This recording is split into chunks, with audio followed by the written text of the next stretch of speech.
At midnight, my grandson called me from the hospital and said, "My stepfather broke my arm. He claimed I fell, and my mom believed him." When I walked in, the surgeon suddenly froze his face, turning pale, as he realized who was standing in front of him. He turned to the staff and said, "Everyone stop. I know who this is."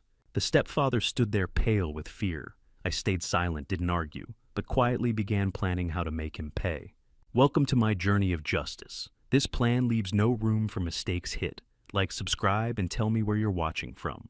Some details have been fictionalized to enhance the experience. Any similarities are purely coincidental, but the message of protection carries deep meaning.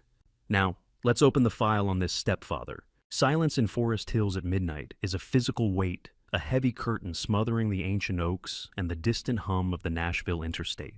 For a man like me who spent 40 years navigating the microscopic canyons of the human brain, silence usually meant the anesthesia was holding or the monitor had gone flat. But tonight that silence was shattered by a frequency that didn't belong. It wasn't the rhythmic ticking of my hallway clock.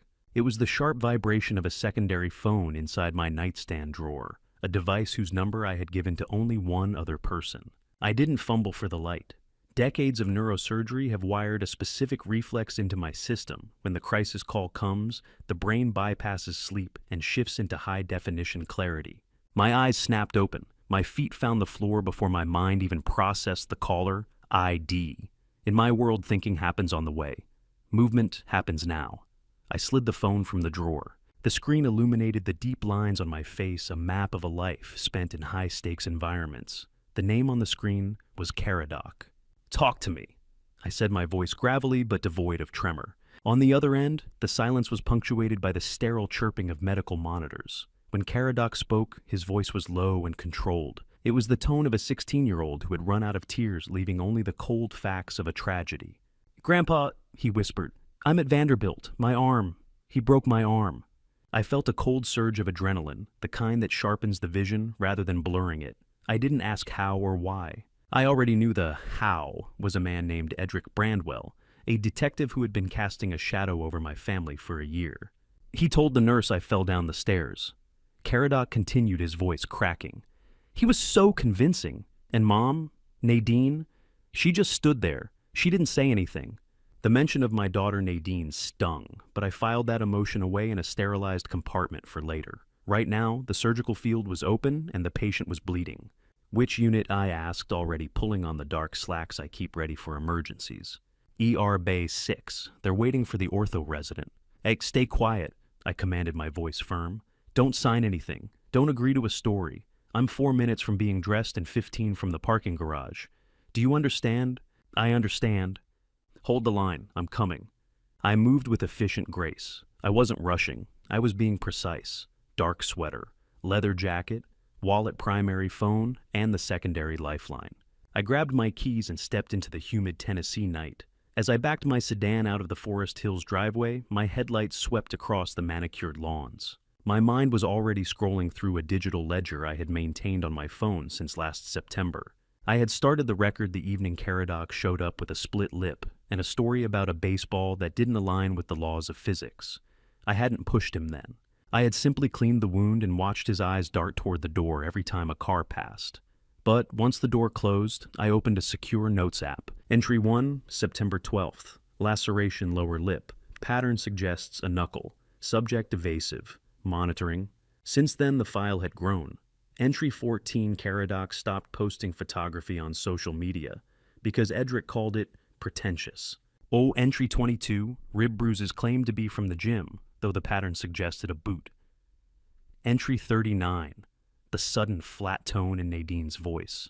I recognized these shifts from years of seeing domestic control in my clinic. I had 41 entries, timestamps, anatomical descriptions written with the detachment of a coroner. I had been building a case while everyone thought I was just a retired man tending to his garden. The streets of Nashville were ghosts. I pushed through Green Hills traffic lights blinking yellow. I wasn't driving like a panicked grandfather. I was a man on a mission to reclaim what belongs to me. Every turn was calculated. I thought about Edric Branwell, a chameleon who was charming at the country club and devastating at home, protected by a badge and a thin blue line. He had dismantled Caradoc's world piece by piece. Tonight, the final brick was a shattered radius. The neurosurgeon's reflex applies to life as much as the operating room. Assess the damage. Stabilize. Remove the pathology. Tonight, Edric was the pathology, and I was the scalpel. As the red sign for Vanderbilt emergency room appeared, I didn't slow. I felt a grim satisfaction in the weight of the evidence in my pocket. I wasn't arriving as a victim's relative. I was the primary investigator of a crime 9 months in the making. I steered into the ambulance bay, my eyes scanning the perimeter. The sterile light of the ER spilled onto the asphalt. Directly under the no parking sign, a Nashville PD patrol car sat idling its lights, casting a fractured blue glow against the glass. I turned off the engine. I sat in the stillness for 4 seconds, a ritual from my days at the scrub sink. 1 second to breathe, 1 second to focus, 1 second to commit, 1 second to become the man who handles the situation. I opened the door. The smell of ozone and antiseptic met me. The operation had begun. The sliding glass doors of the Vanderbilt emergency department hissed open, releasing a pressurized gust of clinical air, a sharp mix of antiseptic and floor wax. I stepped into the sterile white glare, my senses instantly calibrating to the environment I had navigated for 40 years. I didn't look at the directory or the triage desk. My eyes bypassed the frantic activity of the night shift and locked onto the central nursing hub. The first thing I saw was not the staff. It was Edric Branwell. Edric was leaning against the laminate counter with a practiced predatory ease. He wasn't in uniform, but the gold shield clipped to his belt was positioned to catch the harsh overhead light, a deliberate signal of authority. His posture was controlled, shoulders squared, head tilted, as he spoke to a young nurse in a low, soothing baritone. It was the stance of a man who had arrived first to mark his territory and establish a narrative before the truth could surface. As I crossed the floor, Edric turned. A subtle shift occurred in the detective's face, not fear, but a narrowing of the eyes, the cold recognition of a rival breaching the perimeter. The calm mask remained intact, but the hand resting near the badge tightened into a fist. I didn't slow. I walked past Edric as if the man were a piece of hospital furniture, heading straight for the charge nurse Marlene Ashby. Marlene had been at Vanderbilt long enough to remember my first day as a resident. She looked up from her monitors, her glasses sliding down her nose. Dr. Hargrove, it's been a while since you walked these halls after midnight. I'm here for my grandson Caradoc. I said, my voice a steady vibration that commanded the space without rising in volume.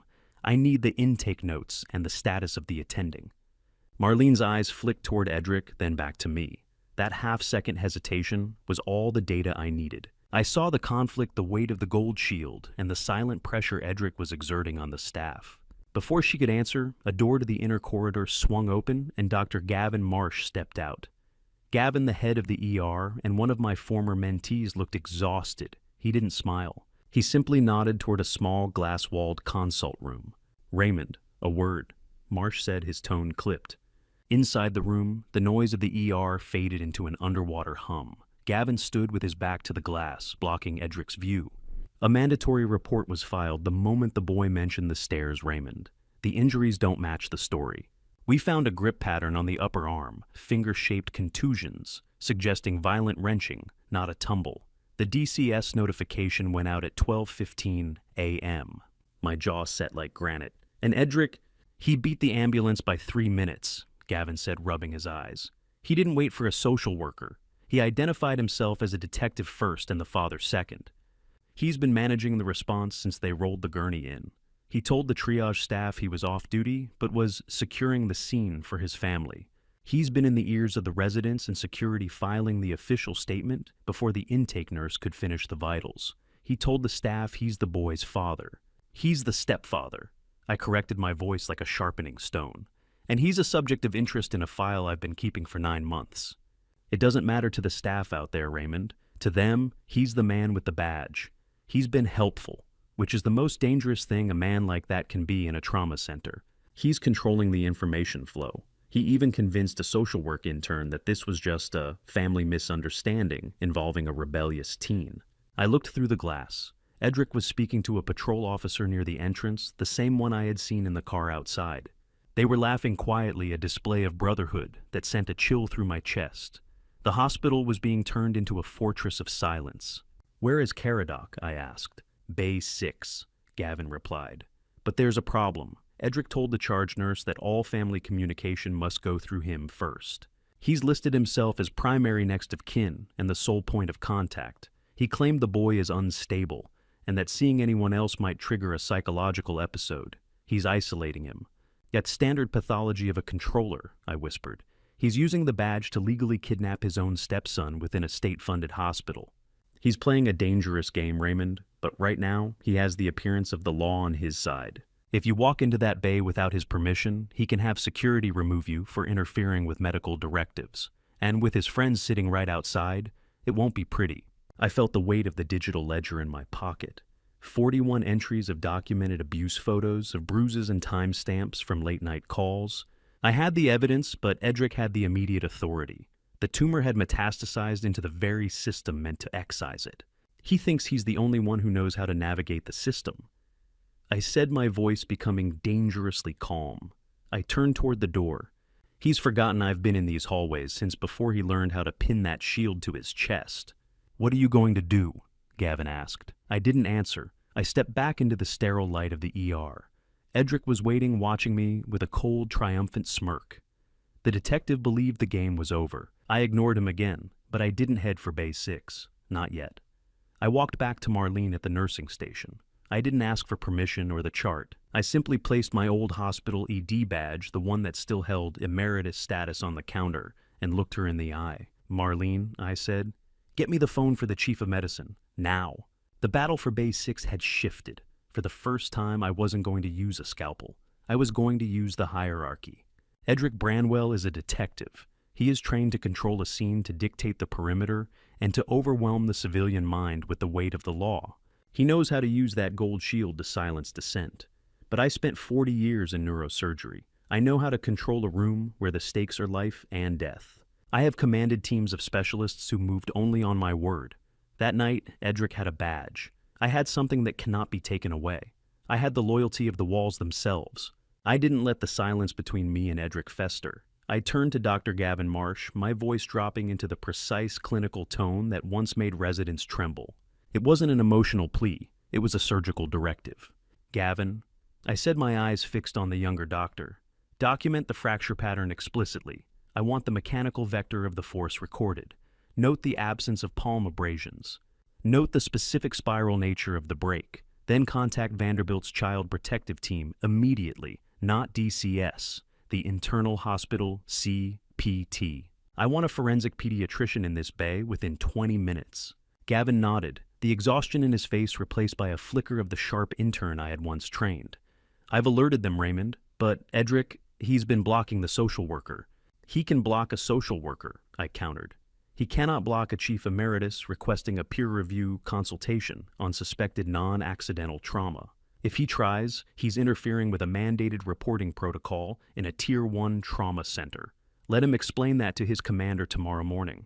I walked back to the nursing station. Marlene Ashby was there, her hands hovering over the keyboard. Her shoulders were rigid. I didn't approach her with an order. I approached her with a question that acknowledged her expertise. Marlene, I said softly, how long have you been documenting his interactions with the staff tonight? The typing stopped. Marlene looked up, and for the first time, the professional mask slipped. There was cold anger in her eyes. Since the second he walked in Dr. Hargrove, I saw how he spoke to the triage nurse. I've been recording every time he's intercepted a staff member, every timestamp, every quote. That's good, I said. Vanderbilt didn't build this department on the word of off-duty detectives. We built it on data. Exercise the safety protocol, Marlene. Direct Detective Branwell to the family waiting area. Tell him it's for the formal evaluation process. Marlene hesitated, flicking her gaze toward Edric, who was still looming near the entrance. He's going to cite his status, Raymond. Then remind him that under hospital policy, the treatment area is for patients and designated caregivers only during a CPT evaluation. Since there is a discrepancy in the mechanism of injury, he is no longer a designated caregiver until cleared. He's a witness, and witnesses wait in the lobby. Marlene stood up, straightened her scrubs, and walked toward Edric. I watched from the shadows. I saw Edric straighten his hand, going instinctively to the badge on his belt. The exchange was brief. Edric's face darkened, his jaw tightening. He searched the room for me. When he found me, the look wasn't one of a concerned father. It was a promise of retribution. But the rules of the hospital were older than Edric's career. Under the eyes of security guards who had known me for years, Edric had no choice. He turned and walked toward the waiting area, his heels clicking a sharp, angry rhythm on the tile. Marlene walked back, exhaling a long-held breath. "Dr. Hargrove," she whispered, "I've been waiting for someone to do that for 2 hours." "You were prepared before I got here, Marlene. The time stamps. You knew. Dr. Marsh told us who was coming," she replied. "He told the staff that if you were on your way, we needed to clear the path. We just needed a reason to push back against the badge. You gave us the hierarchy. I didn't offer thanks. In this world, the work was the thanks." I turned toward the blue curtains of Bay 6. The air here felt colder, more concentrated. I reached out and pulled back the heavy fabric. The room was small, lit by a harsh fluorescent light. Caradoc wasn't lying down. He was sitting hunched in the far corner of the bed, his back pressed against the plastic wall. His left arm was in a temporary cardboard splint, held against his chest by a white sling. The boy looked skeletal. His eyes, usually bright with his photography, were flat and hyper-vigilant. They were fixed on the entrance, waiting for the threat to return. When Caradoc realized it was me, his frame shuddered. He didn't cry. He just stared, his chest rising and falling in jagged increments. The boy who had spent 9 months hiding a phone in his shoe, who had learned to use social media in code, and who had let his own bones snap just to escape, was finally in a room where the door could be locked. "It's just us, Caradoc," I said, my voice an anchoring weight. "The detective is in the lobby, the door is guarded, the field is clear." Caradoc looked at me, then at the splinted arm. A tremor ran through his fingers. "He's not going to let me leave, Grandpa. He told me. As soon as the x-rays are done, we're going home. He said you couldn't do anything." I walked to the side of the bed. I didn't touch him yet. I knew about the anatomy of fear. You don't touch a wounded animal until it knows the predator has left. "He's wrong," I said, my voice as certain as a heartbeat. "He thinks his badge is a master key. He's forgotten that this hospital is mine. You aren't going back to that house tonight. Not tonight, and not ever again." Caradoc finally let his head drop against his good knee. The silence in Bay 6 was no longer the heavy silence of the Forest Hills night. It was the silence of a ceasefire. I stood over him, the surgeon becoming the guardian. The hierarchy was holding. For now, the walls were ours. The sound Caradoc makes when I pull back that curtain is not crying.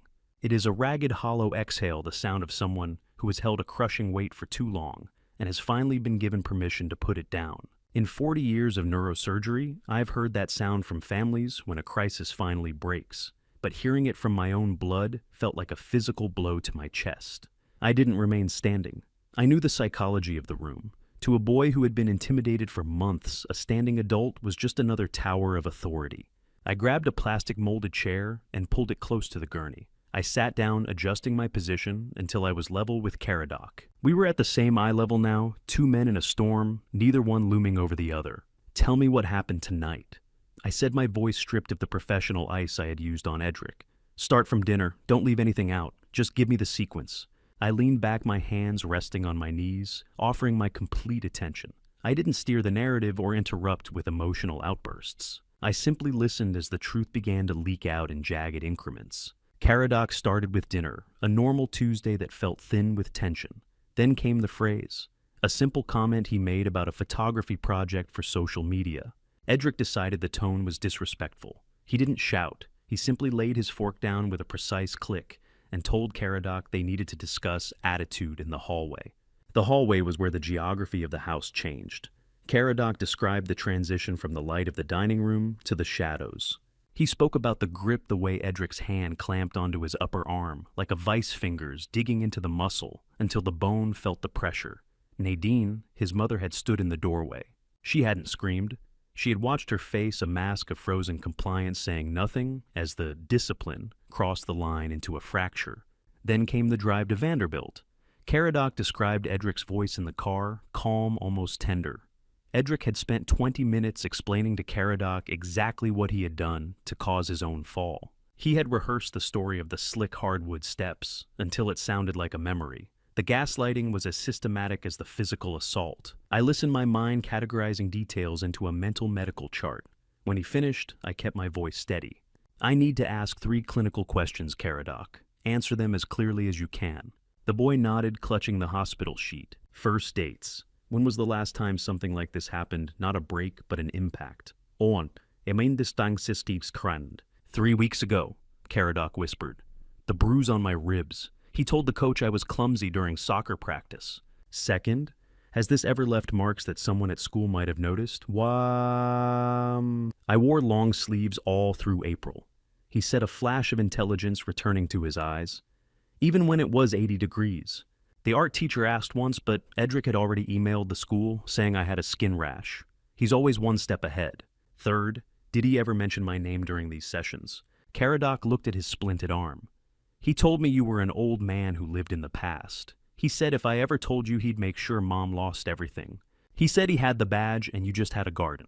I felt a cold anger, but I kept it out of my eyes. I placed a hand on his good shoulder. You did everything right tonight. Keeping that phone hidden for 9 months took more discipline than most adults possess. You were exactly right. What happens now? He asked, fear finally breaking through. He's still out there. He's going to come back. Now I make some calls, I said, standing up. And while I do, nobody gets near you. Not the nurses and certainly not him. That's not a hope. That is a fact. This room is a fortress. I turned to leave my mind calculating which judge to wake up. But as I reached for the curtain, my gaze fell on his right wrist. The boy was wearing the rugged black smartwatch I had given him for his 16th birthday. The screen was still lit with a faint blue glow. I froze, remembering the specific features of that pro version. Caradoc, I whispered, stepping back. The watch, has it been recording? Caradoc looked at his wrist, then at me. A small, trembling smile touched the corners of his mouth, the first sign of the boy I used to know. I triggered the voice memo when we got to the hallway, he said. It's been running for 2 hours. It caught the whole drive. Everything he said about the stairs, it's all on the cloud. I looked at the small screen. The recording icon was a tiny pulsing red dot, a digital heartbeat. Edric had the badge and I had the hierarchy. But the boy had the one thing that would burn the house down. The truth recorded in the perpetrator's own calm voice. Don't touch it, I commanded. Keep it running. I'm going to get the forensic team. The operation just changed. We aren't just defending anymore. We're going on the offensive. I stepped out of the bay, the curtain clicking shut. The air in the ER felt different. The predator was still in the lobby, but the prey had just turned into the lead witness. Caradoc looks at the watch, then at me. He doesn't answer right away. His eyes drift to the sterile floor, as if searching for the right frequency to broadcast the truth. But before I tell you what he said, you must understand something. I did not arrive at Vanderbilt tonight as a grandfather reacting to a crisis. I had been preparing for this moment for 9 months. In neurosurgery, you don't wait for the hemorrhage to start. You look for the arterial weakness long before the vessel bursts. The first time I met Edric Branwell was 16 months ago at a dinner Nadine hosted. Most fathers look for a firm handshake. I looked for inconsistencies. Edric arrived 12 minutes late, a calculated delay to make his entrance the center of gravity. His story about a stalled precinct vehicle was too detailed to be spontaneous. Within 20 minutes, he wasn't asking about Caradoc's hobbies. He was asking about my hospital privileges, my retirement assets, and the legal structure of my estate. I watched Nadine. She was happy, but it was the brittle happiness of someone working very hard to appear so. She checked Edric's expression before finishing every sentence. I've seen that look on patients trying to hide pain while their vitals tell a different story. Entry 1 in my digital ledger happened 9 months ago. Caradoc showed up at my house on a Saturday. It was 84 degrees, yet he wore a heavy hoodie. I noticed the subtle hitch in his shoulder when he reached for water. When I asked him to help in the garage, he spun a story about falling off his bicycle, a report with all the right details but in the wrong places. He described the gravel and the speed, but there wasn't a single scratch on his palms. You don't fall off a bike at 10 miles an hour without scraping your hands. You only get a bone bruise on the shoulder if someone slams you into a doorframe. I didn't call the police. I opened a secure note instead. Entry 1, October 12th. Contusion left deltoid. Mechanism manual force. Subject using rehearsed deflection. Monitoring. Thanksgiving was a study in atmospheric pressure. Caradoc was unusually silent. Twice I asked Nadine a direct question, and twice Edric answered for her, his voice smooth and proprietary. When I invited Caradoc into the kitchen, Edric stood up immediately. He didn't say he was joining us. He just occupied the space. He only sat back down when Nadine touched his arm, a silent plea he ignored for 3 seconds before complying. Entry, November 19th, 2024. Subject C showing social withdrawal. Subject E manifesting gatekeeping behavior, level of control escalating. Then came Christmas, or rather the lack of it. Nadine called 10 days before her voice flat. She told me they were simplifying the holidays and staying home. No dinner, no gift exchange. It was the sound of a perimeter being closed. The isolation phase of the pathology had begun. By January, Caradoc's texts grew sparse. The content was neutral, almost robotic. I recognized the blankness of someone composing messages they know will be read by a controller first. He stopped sharing photography on social media. He was being erased one digital footprint at a time. In March, I tested the wall Edric had built. I arranged a private lunch with Caradoc, picking him up from art class before Edric could arrive. We sat in a corner booth in Green Hills. I didn't push for a confession. Instead, I slid a small folded piece of paper across the table. "This is a line only you have," I told him. "No one else knows it exists. It's a secondary phone in my nightstand. Use it if you need an exit." I watched him.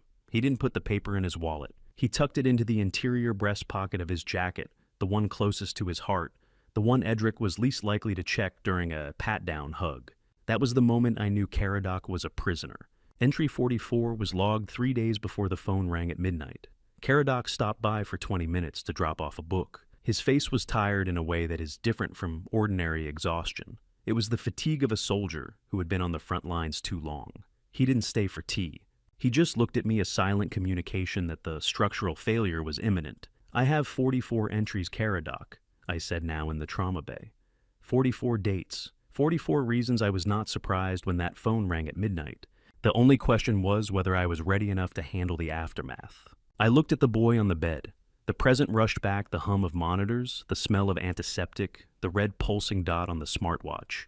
The history was logged, and the trajectory of the past 9 months had led us to this specific moment.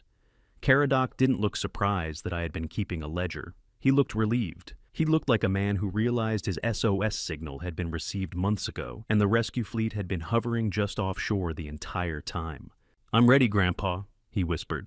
"I've been ready since March." I stood up, the weight of the phone in my pocket, feeling like a loaded weapon. The flashback was over. The diagnostic phase was complete. Now it was time for the primary surgical intervention. Caradoc looks at the watch, then at me. There is a heavy tectonic silence in the room, the kind that precedes a massive shift in the Earth's crust. Slowly, with a grim deliberation that looks far too old for a 16-year-old boy, he pulls up the sleeve of his hospital gown. The motion is shaky, hindered by the cardboard splint on his left arm, but his right hand is steady. He taps the screen of the rugged smartwatch I gave him for his birthday. The blue light reflects in his pupils, casting a cold digital glow over his pale features. "I didn't just start recording tonight, Grandpa," he whispers. His voice is a thin wire vibrating with a frequency of pure, unadulterated truth. "I've been waiting. I researched the emergency recording features 3 months ago. I found a way to trigger the voice memo with a haptic shortcut, just 3 taps on the side of the bezel, no screen light, no sound, just a silent witness." He scrolls through the local storage of the device. 3 icons appear on the small display, 3 audio files, 3 months. Each one is a digital ghost, a fragment of a nightmare captured in a high-fidelity format. Caradoc doesn't explain what they are. He doesn't have to. The look in his eyes tells me that these files are the reason he stopped smiling in January. They are the reason he stopped posting his life on social media and started living like a ghost in his own hallway. The first one is from February. Caradoc says, his finger hovering over the play button. It was the first time I actually witnessed it. The first time he didn't care if I was in the next room. He presses play. I lean in, my clinical detachment working at maximum capacity. I listen to the first 2 seconds of the recording. I hear Edric's voice, not the smooth, authoritative baritone of the detective in the lobby, but a jagged, distorted snarl. Then I hear Nadine's voice, a sound of muffled impact, followed by a sharp, choked intake of breath. It is a sound I will not describe in detail even to myself, but it is sufficient. It is unambiguous. It is the definitive sound of a predator claiming territory. I reach out and tap the screen to stop the file. I have heard enough. In surgery, once you've identified the malignancy, you don't keep cutting, just to see how deep it goes. You stop and prepare for the excision. He hits her too. Caradoc chokes out the words, finally breaking through the dam. When I'm not supposed to be home, when he thinks I'm at the library or at practice, I recorded 3 times because those were the only times I could reach the watch in time without him seeing. He's so fast, Grandpa. He's always watching. But he didn't see the watch. He thought it was just a toy. I sit completely still. I don't move a muscle. I don't allow my hands to clench or my jaw to tighten. It isn't because I have nothing to feel. It is because what I feel, the white-hot, cold-burning rage of a father and a grandfather, has no place in this room tonight. Emotion is a distraction during a delicate procedure. Right now, I need to be the vessel for the evidence, not the victim of the trauma. I process the information with the same cold analytical precision I use to map out brain tumors. How long have you been carrying this alone, Caradoc? I ask. My voice is low and anchoring weight in the sterile room. Since you gave me the watch, Grandpa. The boy replies, his eyes finally welling, with the tears he has been suppressing for 90 days. Every time I put it on in the morning, I felt like I was wearing a wire. I felt like if I could just get enough of him on the cloud, you'd believe me. I was so scared you'd think I was just being a difficult kid, that you'd believe the badge over me. I place my hand on Caradoc's good shoulder. I hold it there for exactly 1 second, a firm grounding pressure that says more than any verbal reassurance could. It is a promise of protection, a transfer of strength. I have never believed the badge over you, I say, and I never will. I stand up, my shadow stretching across the small trauma bay. The dynamic of the entire night has shifted. We are no longer just documenting a broken arm. We are holding the keys to a double felony investigation. The 3 files on that watch are the smoking guns that Edric Branwell thinks he has successfully buried under his layer of professional charm. I'm going to need to borrow this for a while, I say, reaching for the watch. I remove the device with surgical care, unbuckling the silicone strap, as if I were handling a delicate graft. I hold the watch in my palm for a moment, feeling the slight warmth of the battery. It is a small piece of technology, but in this moment, it is the most powerful weapon in the city of Nashville. I slip it into my interior jacket pocket, right next to my own phone and my medical ID. What are you going to do? Caradoc asks, his voice trembling but curious. I'm going to ensure the correct sequence of events, I reply. I'm going to make sure the right people hear what I just heard. You stay here. The nurses are coming back in with the pediatric specialist. Don't say a word about the watch to anyone else. Not yet.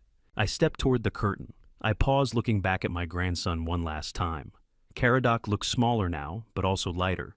The secret is out. The burden has been transferred to a man who is more than capable of carrying it. I draw the curtain behind me. The sound of the plastic rings sliding across the metal rod is the only noise in the corridor. I step out into the hallway, a long, white, empty expanse of linoleum and fluorescent light. I stand perfectly still for 4 seconds. I'm not standing here to collect my thoughts or to calm my heart. My heart rate is a steady rhythmic 60 beats per minute. I am standing here because I am running a mental simulation. I am calculating the trajectory of my next 3 moves. I am determining who to call, which hallway to take to avoid Edric, and how to trigger the hospital's legal counsel without alerting the police department's internal network first. The hallway is silent, but the air is charged with the impending storm. I am the man who spent 40 years navigating the most complex systems in the human body, and I am now navigating the most corrupt system in my city, and I have exactly what I need to dismantle it. I begin to walk, my boots clicking with a rhythmic military precision. The operation has entered the second phase. Edric Branwell finds me at the far end of the corridor near the stairwell, exactly where the sterile fluorescent hum of the main ER fades into a low yellow dimness. This is a dead zone in the hospital's architectural nervous system, a place where the janitorial carts are stored and where the security cameras have a convenient blind spot. I know he will do this. I chose to stand here for that very reason. In a surgical theater, you control the lighting and the tools. In a confrontation with a predator, you control the geography. I hear his boots before I see him. It's a heavy rhythmic stride, the walk of a man who is used to floors yielding to his authority. When he rounds the corner, he doesn't rush. He approaches with the measured, predatory calm of a detective, accustomed to managing a scene until it fits his preferred narrative. The gold shield on his belt catches a stray sliver of light, a jagged spark in the gloom. "Dr. Hargrove," Edric says. His voice is a smooth, practiced baritone, the kind he likely uses to put nervous witnesses at ease before he traps them. "I think there's been a significant misunderstanding tonight. Emotions are running high. That's understandable given the circumstances." I don't move. I stand with my back to the heavy steel door of the stairwell, my hands shoved deep into the pockets of my leather jacket. I keep my breathing rhythmic, 60 beats per minute. I am a statue of clinical observation. You're making this much harder than it needs to be. Raymond, he continues stepping into my personal space, an old interrogation tactic designed to trigger a flight response. Caradoc had an accident, a clumsy fall on some hardwood steps. These things happen to teenagers. It's unfortunate, but it's a family matter. It doesn't need to become a municipal one. I look him directly in the eye. I don't blink. In the operating room, flinching is a fatal error. The mandatory report was filed the moment Caradoc arrived at triage. I say my voice as level as a horizon line. The DCS notification has already gone out. Vanderbilt's child protective team has been contacted and is currently on site. These are not things I initiated, Edric. These are things that happen here, because that is simply what happens here. The system is automated. It doesn't care about your rank. Edric's smile doesn't vanish, but it hardens, turning into something brittle and synthetic. He leans in closer, the scent of stale coffee and expensive cologne radiating off him. Let's be realistic. I've spent 22 years on the force in this city. I have relationships in every department of this system, from the DA's office to the social workers you're counting on. You're a retired surgeon with a personal grudge and a thin connection to the truth. Who do you think the intake judge is going to believe? A 3 a.m. decorated detective, or a grandfather who hasn't held a scalpel in 5 years? Ja staidst nawulasidid bets. He taps the badge on his belt with a blunt finger. It's a silent punctuation mark, a reminder of the power he thinks he still wields within these walls. I have 3 audio recordings, I say. The silence that follows is absolute. The distant sound of a rolling gurney in the main hallway feels like it's miles away. Edric's finger stays frozen against the gold shield. I have 3 months of high-fidelity audio captured from a device you overlooked. I continue, my voice dropping an octave, becoming the low. Terrifying growl of a man who has finished the diagnostic phase and is now beginning the incision. I have 14 months of documented clinical observations with timestamps. I have a fracture pattern already noted by the orthopedic resident as being physically inconsistent with a fall down stairs. And right now as we speak, a child protective team physician is reviewing the imaging in Bay 6. They aren't looking for a story, Edric. They're looking at the physics of the break. Spiral fractures don't lie. They don't have relationships with the police department. I step forward, reversing the pressure, forcing him to shift his weight. What you have is a piece of stamped metal that is going to become a massive liability for your precinct before this night is over. You aren't securing a scene anymore. You are standing in a trauma center with a digital trail of domestic battery following you like a bloodstain. Edric's face changes. It's a subtle, terrifying transformation. The specific, rapid recalculation of a man who has just realized the field is not what he thought it was. The charm evaporates, replaced by a cold, hollow blankness. For a second, I see the man who gripped Caradoc's arm in the hallway. I see the pathology without the mask. You think you can bury me with a few voice memos? He whispers, his voice losing its baritone warmth, becoming a jagged hiss. I don't think, I reply. I know, in my profession we don't operate on thinks. We operate on evidence. And the evidence in my pocket is currently uploading to a secure server at the Chief of Medicine's office. If I don't walk back into that bay in 5 minutes, the sequence triggers automatically. It's a lie, the upload is manual, but in this lighting under this pressure, he can't afford to bet against me. He looks at me, his chest rising and falling in shallow, angry increments. He is looking for an opening, a way to use his physical size or his badge to reclaim the narrative. But he sees nothing but the flat, unyielding eyes of a man who has spent 40 years looking at the worst things the human body can endure. He realizes I am not afraid of him. And for a bully with a badge, that is the most dangerous realization of all. We're done here, I say. It isn't a question. It isn't a suggestion. It is a closing statement. Edric says nothing. He stands in the dim light of the far corridor, his shadow cast, long and distorted against the janitor's closet. He is a man who has just been stripped of his armor in a place where he thought he was king. I don't wait for his response. I don't give him the satisfaction of a final look. I turn my back on him, a deliberate act of dismissal, and walk toward the heavy steel door of the stairwell. I push it open, the screech of the hinges echoing through the dead zone. As I step into the concrete landing, I already have my primary phone in my hand. My thumb is hovering over the contact, for the one man in Nashville who dislikes Edric Branwell more than I do. A captain in internal affairs who owes me for a complicated spinal surgery I performed on his daughter 10 years ago. I don't look back. I don't need to. I know the sound of a man who has just lost the room. The operation has moved into the final decisive stage of the excision. The stairwell is a vertical concrete throat, amplifying the building's ventilation into a low roar. Here between heavy fire doors, I am invisible to the hospital's internal politics. I lean against the cold masonry, my phone already dialing the first of 3 numbers that will dismantle Edric Branwell's world. Constance Bellamy answers after 2 rings. Her voice is alert, suggesting she was not entirely asleep, or if she was, her mind was still working on a closing argument. Constance is a family law powerhouse who has spent 30 years navigating Tennessee's domestic statutes. She doesn't do small talk after midnight. Raymond, she says, her tone sharp. I assume this isn't about your garden. It's not, I reply. I deliver a 90-second summary with the economy of a surgical report. My grandson Caradoc is in Bay 6, spiral fracture, mandatory report filed. The perpetrator is Edric Branwell, a detective using his badge to intercept staff. I have 3 audio files from a smartwatch and a ledger of 44 entries. I need emergency custody of my grandson and legal protection for his mother, tonight. Silence follows, then the sound of a pen scratching paper. Constance doesn't ask how I got the recordings. She knows me. The audio, she says. Is it unambiguous? Completely. It captures the assault and the intimidation.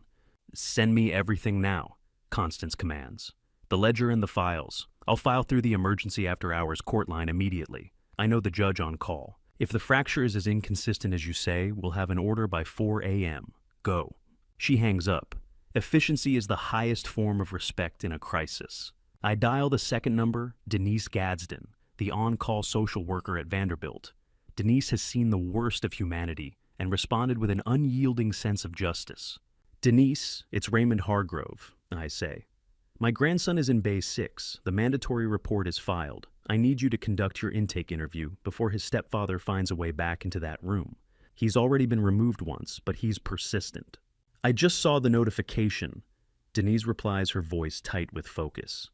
Give me 8 minutes. I'm clearing a case in pediatrics and heading straight to your boy. If the detective blocks me, I'll trigger a security lockdown for the bay. Thank you, Denise. 8 minutes, Raymond. Stay out of the way. The third call is the most delicate. It requires authority that doesn't rely on hospital hierarchy. I scroll to a number saved 3 years ago during a police accountability conference. Inspector Virgil Dunmore, Internal Affairs, MNPD.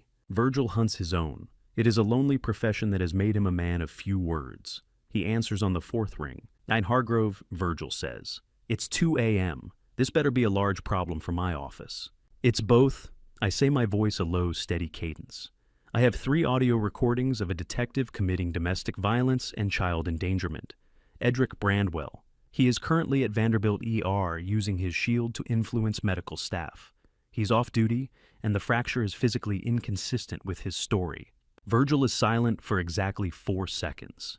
It is the silence of a man calculating the fallout of arresting one of his own in a public hospital. Branwell, Virgil, finally says, he's been a ghost on my radar for 6 months. You have the audio, clear and encrypted. It caught the physical impact and the verbal threats. Send the files. Virgil says, the sound of a zipper sliding up a jacket audible.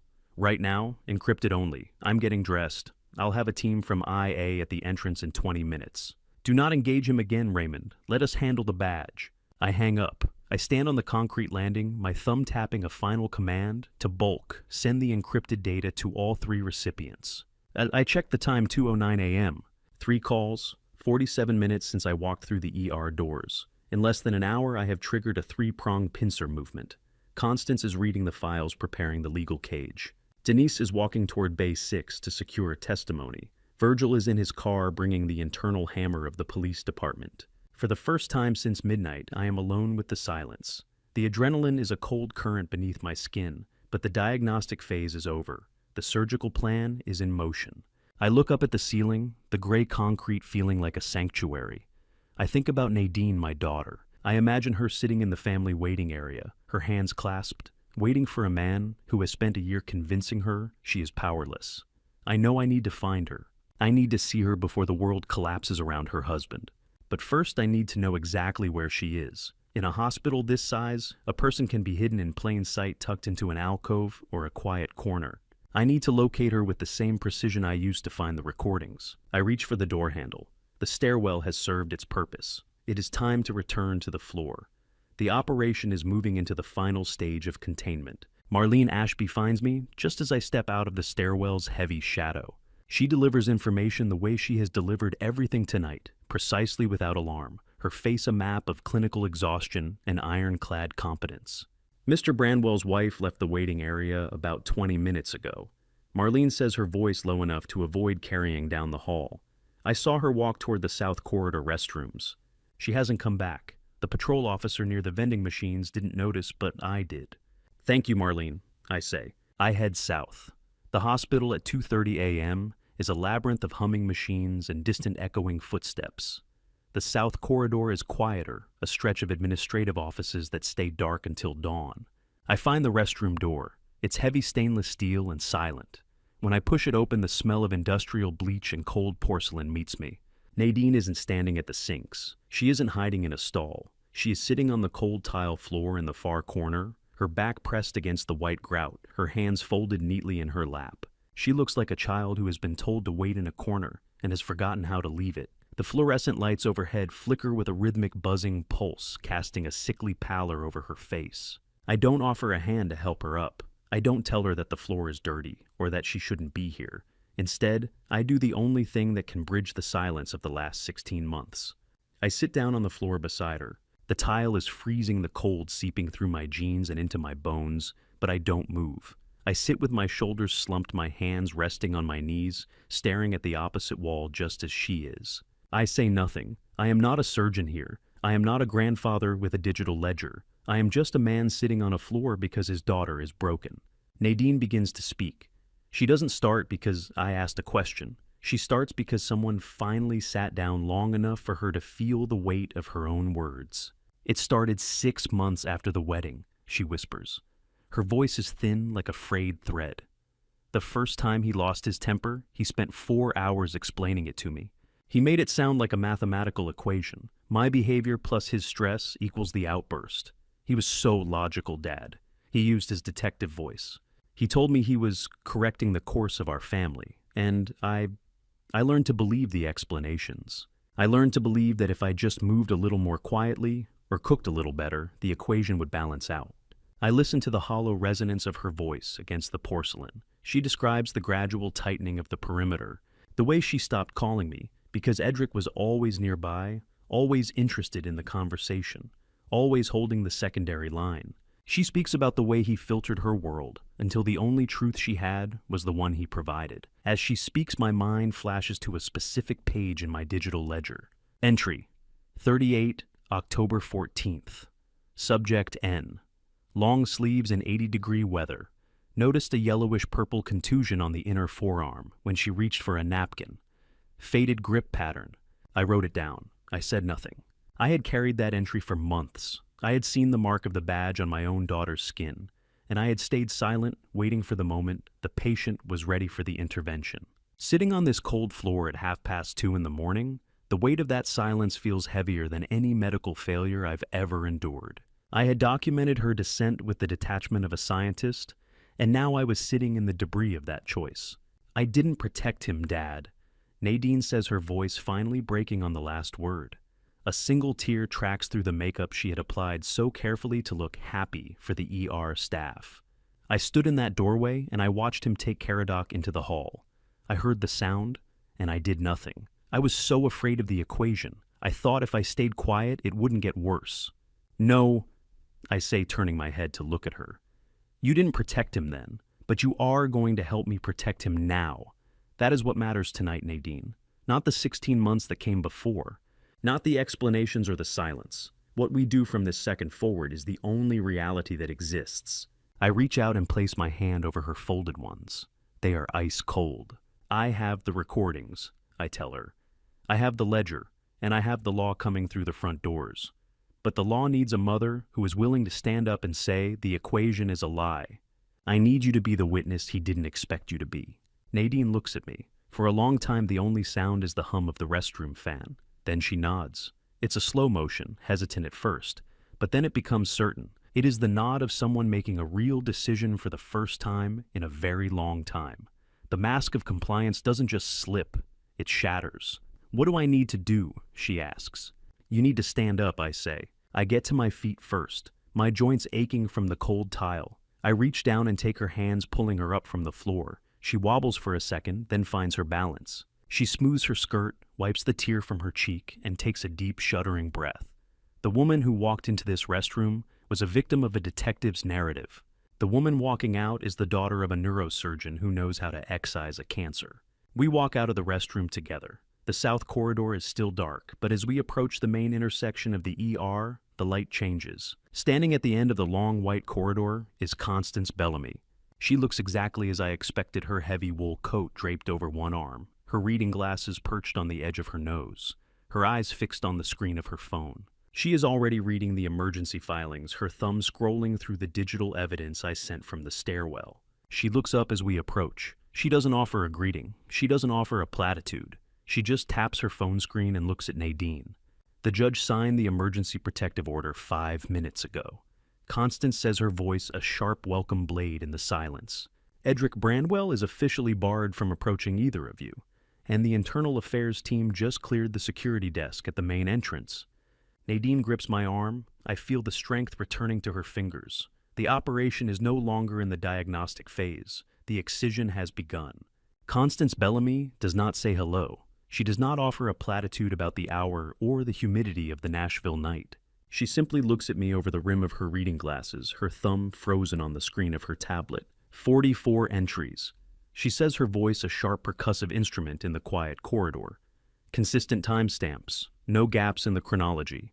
In 30 years of family law, I have seen perhaps 3 clients who documented with this level of clinical detachment.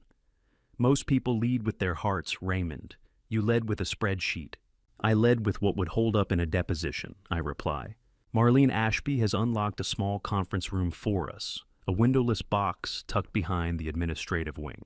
It is a room designed for quiet crises consultations with families who have just received a terminal diagnosis. There is a rectangular oak table, 4 mismatched chairs, and a whiteboard in the corner with a medication dosage calculation that no one bothered to erase. The air smells of stale coffee and the ozone of a laser printer. Constance sits at the head of the table, spreading her documents out like a general preparing a map for an invasion. She reads through the 44 entries on my phone, her eyes moving with a predatory speed. Every few seconds she offers a small, sharp nod, the silent punctuation of a lawyer, finding something of immense legal value. She isn't looking for the pain. She is looking for the patterns. "Entry 22, she murmurs, tapping the screen. "The rib bruising, you noted the diameter of the impact zone. That's excellent. It correlates perfectly with the tread of a standard-issue patrol boot. And the March lunch. The way you describe his psychological state as hyper-vigilant. That goes directly to the emotional abuse statutes." My phone vibrates on the table. It's Dr. Gavin Marsh. I put it on speaker. Raymond, Gavin's voice, is tight professional. Dr. Edmund Priestley from Vanderbilt's own child protective team has finished his review of the imaging. He's the senior forensic pediatrician on call. His conclusion is definitive. The fracture pattern in the left radius is the result of forced hyperextension. It is a rotational injury caused by a manual wrenching of the limb. It is biologically impossible for this to have been caused by a fall down hardwood stairs. I feel Nadine stiffen in the chair beside me, but I keep my gaze on the whiteboard. "There's more," Gavin continues, and I can hear the grim hesitation in his breath. "Priestley found evidence of a healed fracture in the same arm midshaft ulna. Based on the bone remodeling, he estimates it happened approximately 6 to 9 months ago. It was never set. It never received medical treatment. The boy just let it knit on its own, in the dark." I stand up slowly. The information hits me with the weight of a physical object. 6 months ago. Caradoc had been walking around my garden, eating steak at my table, carrying a broken bone in his arm and a secret in his chest, and I had missed it. I had seen the bruises, the long sleeves, the withdrawal, but I had missed the structural failure of the bone itself. I take a breath and file the feeling away. I compress the guilt into a small, hard sphere and bury it deep. There is no room for a grandfather's remorse in this conference room. Not here, not now. Right now, I am the lead investigator of a crime scene. Thank you, Gavin, I say. Ensure Priestley signs the forensic affidavit. I want that report in the hands of the chief of medicine by 3 a.m. I hang up just as the door opens. Denise Gadsden, the social worker, enters the room. She looks at Nadine, then at Constance before turning to me. She looks like she hasn't slept in 48 hours, but her eyes are bright with a fierce protective energy. The intake interview is complete. Denise reports sitting in the remaining chair. Caradoc is a remarkable witness. He described a pattern of escalating abuse over the last 14 months. He identified 7 specific incidents that left visible marks. His account has a non-rehearsed quality that is very compelling for a judge. He even self-corrected twice on the dates, a detail that actually adds to his credibility. It shows honest recollection rather than a memorized script. He told me about the watch Raymond. He told me everything. Constance sets down my phone. The light from the screen reflects in her glasses, making her look like a digital oracle. Raymond, she says, her voice dropping into a lower, more serious register. The recordings change the nature of this case entirely. We aren't just talking about a custody dispute or a temporary restraining order anymore. The audio of the drive to the hospital, the part where he explicitly instructs the boy on how to lie to the medical staff that constitutes witness tampering and kidnapping under the color of law. Inspector Dunmore is going to have more than enough for an arrest warrant by morning. MNPD. Internal Affairs won't be able to protect him even if they wanted to. Constance turns her attention to my daughter. Nadine is sitting quietly in the corner, both hands wrapped around a cup of cold coffee Marlene left there. She looks smaller than she did an hour ago, but the shaking has stopped. Her eyes are fixed on Constance, reflecting a dawning realization of the magnitude of the storm we have summoned. What do you need from me right now? I ask Constance. I have the physical evidence and the boy's statement, Constance says, but I need the missing piece of the equation. I need a voluntary statement from the primary witness to the domestic environment. I need Nadine to go on the record about what has happened to her over the last 16 months. I need the history of the house from someone who didn't have the luxury of leaving it. I look at Nadine. I am prepared to defend her choice if she says she can't do it. I am prepared to tell Constance that the patient isn't ready for this level of stress. But Nadine doesn't wait for my intervention. She sets the coffee cup down on the oak table with a firm, decisive click. She looks back at me, and for the first time since she married that man, I see the daughter I raised, the one who doesn't flinch when the stakes are high. I'll do it, she says. She doesn't wait for me to ask. She doesn't look toward the door to see if Edric is watching. She simply leans forward into the light of the conference room, her hands steady on the table. I'll tell you everything. She repeats, her voice gaining a resonance I haven't heard in years. From the wedding day to tonight, I'll give you the names, the dates, and the lies. Just tell me where to sign. Constance pulls a fresh legal pad from her bag and clicks her pen.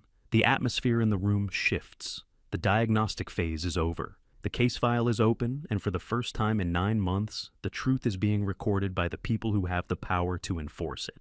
44 entries enough to destroy a cruel life. If you're still here, comment evidence below. Just a note, some details are fictionalized to deepen the story and its message. Any similarities are purely coincidental, but the meaning of protection remains. If you don't want to hear the rest of this verdict, you can leave now. Virgil Dunmore arrives at Vanderbilt at 3 in the morning, not in uniform, and certainly not alone. I know this because Marlene calls me from the nurse's station. Her voice has lost its professional neutrality. It carries the sharp electric edge of someone who knows the cavalry has finally breached the perimeter. Dr. Hargrove, Marlene says, her breathing audible. 2 men just came through the main entrance. They didn't stop at the desk. They didn't ask for a visitor's pass. They're headed your way, and Raymond, they have the look of internal lightning. Thank you, Marlene. Hold the elevators if you have to. I want this hallway empty. I step out of the conference room. The air in the south wing feels ionized heavy with the ozone of an impending strike. Virgil Dunmore rounds the corner, a tall, granite-faced man in a charcoal overcoat that seems to swallow the hospital's sterile light. Beside him is a younger Officer Noel carrying a heavy leather briefcase. Virgil doesn't offer a handshake. He is a man who spent 20 years in internal affairs. He doesn't shake hands with the world, he dissects it. I've listened to the recordings, Raymond, Virgil says. His voice is a low tectonic rumble that vibrates in the floorboards. All 3. The encryption was professional, but the content is damning. I've seen a lot of monsters hide behind the gold shield, but rarely one this articulate about his own cruelty. What's the status, Virgil? I ask, my voice a flat, clinical counterpoint to his gravity. The status is a total eclipse, Virgil replies. He gestures to the briefcase. Under the Lautenberg Amendment, a law enforcement officer cannot legally possess a firearm if there is probable cause for domestic violence. We don't need a conviction yet. We only need the threshold of evidence you've provided. Between the audio files and the CPT forensic report on the boy's arm, Edric Branwell is no longer a detective in the eyes of the state. He is a liability. We are here to strip the hardware. Before we move, my phone vibrates. It is Noel Kavanaugh, the high school principal. I put him on speaker. The high-stakes nature of the night has turned everyone into a night shift worker. Raymond, I'm at the school, Noel says, his voice strained. I've bypassed the encryption on the counselor's private server. Ingrid Faulkner, the woman who handled Caradoc's art scholarship, kept a separate hidden file. She documented a meeting in November where Caradoc nearly broke. He was about to speak, then he looked out the window, saw Edric's patrol car idling at the curb, and physically recoiled. She wrote, and I quote, "The subject displayed a level of terror consistent with a hostage, not a student." She didn't report it because he never gave her a specific act to cite, but the pattern is there. It's all there. I'm emailing the scans now. Virgil listens, his jaw tightening. Hostage. He repeats the word, tasting like lead. That confirms the kidnapping under color of law. That's enough to bypass the precinct's union reps for tonight. Let's go. Virgil and his partner move toward the public waiting area. I do not follow them into the room. I have spent my life in operating theaters. I know that the most critical part of an excision is maintaining a sterile field. I am the observer, the architect of this moment, but the execution belongs to the state. I stand at the very edge of the corridor doorway, shadowed by the architectural alcove, watching through the thick soundproof glass panes of the lounge.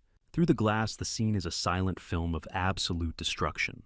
Edric is sitting in a corner chair, his long legs stretched out, the gold badge on his belt, glinting like a false god under the flickering fluorescent tubes.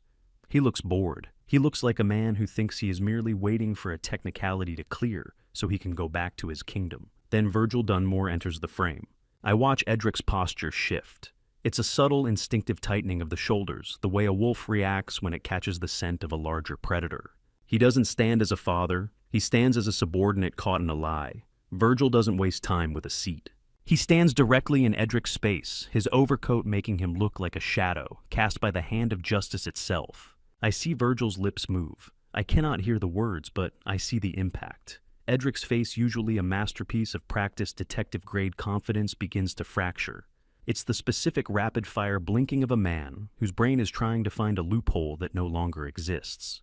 He looks around the room, his eyes darting toward the exits, toward the patrol officers at the desk, looking for a relationship to save him. But the patrol officers are looking at the floor. Word travels fast in a hospital. They've already seen the IA credentials. Edric's gaze snaps toward the glass. He finds me. I am standing perfectly still in the doorway, my hands at my sides, my face a mask of unyielding surgical coldness. I do not offer him the satisfaction of anger. Anger is for the weak. I offer him only the result of 44 entries. I offer him the silence of March. I offer him the reality of a grandfather who outthought him at every turn. Our eyes lock through the glass. In that moment, the hierarchy is reset.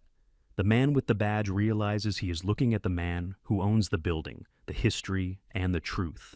Edric's face twists a flicker of pure, cornered malice, but it is followed immediately by a hollow, terrifying emptiness, the realization that he is finished. Virgil's partner steps forward and holds out an open, heavy-duty evidence bag. Edric's hand goes to his belt. It is a slow, agonizing movement. He unclips the holster of his service weapon, the black, heavy instrument of his intimidation. He handles it like a piece of dead weight, dropping it into the bag.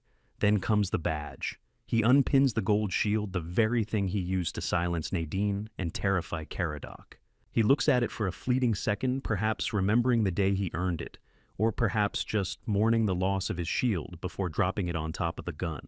The clatter of metal on metal is silent to me, but I feel it in my marrow. The eclipse is total. Marlene Ashby appears at my shoulder. She is breathing hard, her eyes fixed on the evidence bag through the glass. "He's gone, Raymond," she whispers. "He's just a man in a cheap suit now, no gun, no shield, no power. He was always just a man in a suit, Marlene," I say, my voice a low, vibrating chord. "The badge was just a symptom we had to treat." The mother, she asks, her voice softening. Nadine, she's in the conference room. She's signing the voluntary statement. She's no longer his alibi. Marlene nods, a fierce protective light in her eyes. Good. About time someone cleared the cancer out of this department. I watch as Virgil's partner places a hand firmly on Edric's elbow. It is the escort of a fallen officer. They lead him toward the main exit, away from Base 6, away from the family he tried to dismantle. Edric walks with a strange, shuffling gait now, his arrogance drained out of him like fluid from a wound. He is flanked by the IA team moving through the lobby, like a ghost being exorcised from a cathedral. I stay at the glass until the double doors slide open, and the humid Nashville night swallows them whole. I watch the blue and red lights of the IA vehicle flicker against the hospital's brickwork before fading into the distance. The predator is gone. The hallway is quiet again. I turn my back on the empty waiting room. I don't need to see his booking photo or hear his final excuses. In neurosurgery, once the tumor is in the jar and the monitors are stable, you don't focus on the discarded tissue. You focus on the patient's breath. You focus on the slow, painful, beautiful process of waking up. I begin to walk back toward Base 6. My boots click on the linoleum, a rhythmic, steady sound. The operation was successful. The field is clear. Now it is time to tell my grandson that he can finally stop recording. The hours between 4 in the morning and 9 in the morning are what we called in surgery closing time. It is a specific liminal space. The crisis has passed, the major decisions have been made, and the adrenaline that sustained the team through the hemorrhage is beginning to ebb, replaced by a bone-deep rhythmic exhaustion. In this phase, all that remains is executing each step precisely until the procedure is finished, suturing the fascia, counting the sponges, verifying the vitals one last time. It is not the most dramatic part of the operation, but it is the most critical for long-term survival. If you rush the closing, you invite the infection. I return to Base 6 at 4:15 a.m. The hospital has settled into that strange underwater quiet that precedes the shift change. The frantic energy of the midnight trauma has dissipated, leaving only the steady hypnotic hum of the heart monitors. Caradoc is awake. He is propped up against the pillows, his splinted arm resting on a foam wedge. He looks smaller than he did 4 hours ago, the shadows under his eyes looking like thumbprints of charcoal against his pale skin. For the first time since I walked through those double doors at midnight, we are simply sitting together without a crisis to manage a recording, to trigger, or a detective to outmaneuver. I pull the plastic molded chair close to the gurney and sit down. I don't check his chart. I don't look at the monitor. I just sit. Is he still here, Grandpa? Caradoc whispers. His voice is barely audible over the whir of the ventilation. No, I answer simply. I keep my tone even a steady anchor for him to latch on to. He is under investigation by Internal Affairs. He was escorted from the building nearly an hour ago. He no longer has his badge, and he no longer has his weapon. He is no longer a factor in this room, Caradoc. Not tonight. Not ever again. Caradoc takes a long, shuddering breath, the kind of breath that suggests he is finally allowing his lungs to expand to their full capacity. And Mom, did he find her? She's safe, I say, leaning forward so he can see the absolute certainty in my eyes. She's in a secure area with Constance. She gave a full voluntary statement tonight, Caradoc. She told the truth about everything. That was incredibly brave of her. She's doing exactly what she needs to do to make sure the two of you are protected. We sit in silence for a long time. It is a comfortable, heavy silence. Neither of us feels the need to fill it with explanations or apologies. We have survived the primary trauma. Now we are simply waiting for the anesthesia of the night to wear off. My mind drifts back through the sequence of the last 9 hours, the frantic calls from the stairwell, the cold clinical precision of the conference room, the freezing tile floor where I sat with my daughter, and the red pulsing dot on the smartwatch that started it all. I think about Constance Bellamy. I know her. Right now she is likely in a quiet corner of the administrative wing, her phone glued to her ear, her legal mind working through the emergency after-hours court line with the persistence of a hydraulic press. The sun begins to rise over Nashville, casting a pale honey-colored light across the linoleum floor of the ER. The night shift nurses are starting their final rounds, their movements slow and practiced. At 8:47 a.m., my phone vibrates in my pocket.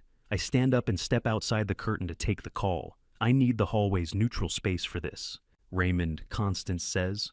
Her voice is raspy from hours of talking, but it carries the unmistakable resonance of victory.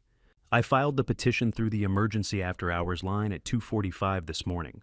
I've been on the phone with the clerk of the juvenile court for the last 3 hours. I hold my breath. I am a man who has waited for pathology results 1,000 times, but this feels different. This isn't about a cell count. It's about a life. The on-call juvenile court judge reviewed the entire digital file at 8:15. Constance continues. There is a single beat of silence, a dramatic pause that she's earned. The judge signed the order, Raymond. Emergency temporary custody is granted to you, effective immediately. It is an ex parte order, pending a full evidentiary hearing within 15 days. Edric Brandwell is prohibited from any contact with the minor, and his access to the residence is suspended by court mandate. You are Caradoc's legal guardian as of 8:32 this morning. I stand in the middle of the hallway, the phone still pressed to my ear, those words settling into my chest like lead. 8:32. A specific timestamp on a legal document that has effectively severed the chain of custody from a predator and handed it to a protector. Raymond, are you there? I'm here, Constance. I say, my voice thick. Thank you. I don't think you realize what you've just done. I know exactly what I've done, she replies. I've given that boy a chance to breathe. Now get him out of that hospital and take him home. I'll handle the paperwork for the hearing. Go. I hang up and stand still for 40 seconds, looking at the clock on the wall. 9:19 a.m. The world outside is starting its day. People are driving to work, buying coffee, checking their social media, entirely unaware that a war was fought and won in the dark of Base 6. I pull the curtain back and step into the room. Caradoc looks up at me. He sees it in my face before I even speak. The hypervigilance he's developed over the last year is finally serving a positive purpose. He can read the relief in the set of my shoulders. A judge signed an emergency custody order at 8:32 this morning, Caradoc. I say, I make sure each word is distinct, each syllable a fact he can rely on. You are coming home with me. We are waiting for the discharge papers now, but the decision has been made. That is not a plan we are hoping for. That is a legal binding fact as of 47 minutes ago. Caradoc is quiet for a long moment. He stares at his splinted arm, his chest rising and falling in a steady rhythm. He doesn't cheer. He doesn't cry. He simply absorbs the reality of his own freedom. Then he looks at me, his eyes wide and vulnerable. Is Mom okay? Is she really coming to? And that is the moment. The surgical mask I've been wearing since midnight, the one made of clinical detachment, strategic calculation, and 44 entries of documented abuse, finally begins to dissolve. I feel the cold tile of the restroom floor under my palms again. I hear the sound of the badge hitting the evidence bag. I feel the weight of the 9 months I spent watching and waiting, wondering if I was doing enough. I sit back down on the edge of the gurney and take his hand, the good one. For the first time, I allow myself to feel the crushing paternal terror I've been holding at bay to keep the operation sterile. Yes, I say, my voice finally cracking. She's okay, and she's coming with us. We're all going home. I look at the clock again. The surgery is over. The patient is stable. The closing is complete. For the first time in 16 months, the house is ours again. We leave Vanderbilt at 10:15 in the morning. The hospital has transformed into a different creature than the one I entered 10 hours ago.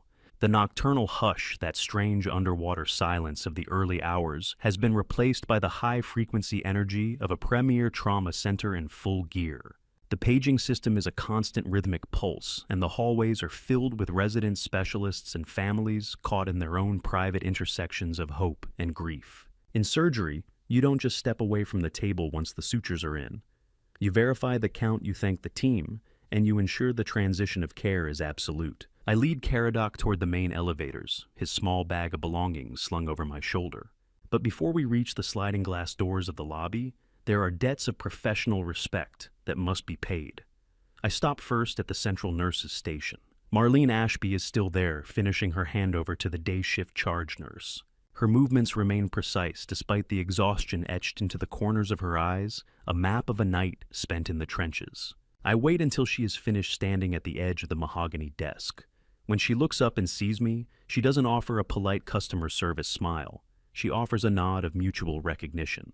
I don't thank her in generalities. In my world, a general thank you is a polite dismissal. Marlene, I say, my voice steady and low. I need you to know that the timestamps you kept on the detective's interactions at the triage desk were the first line of defense.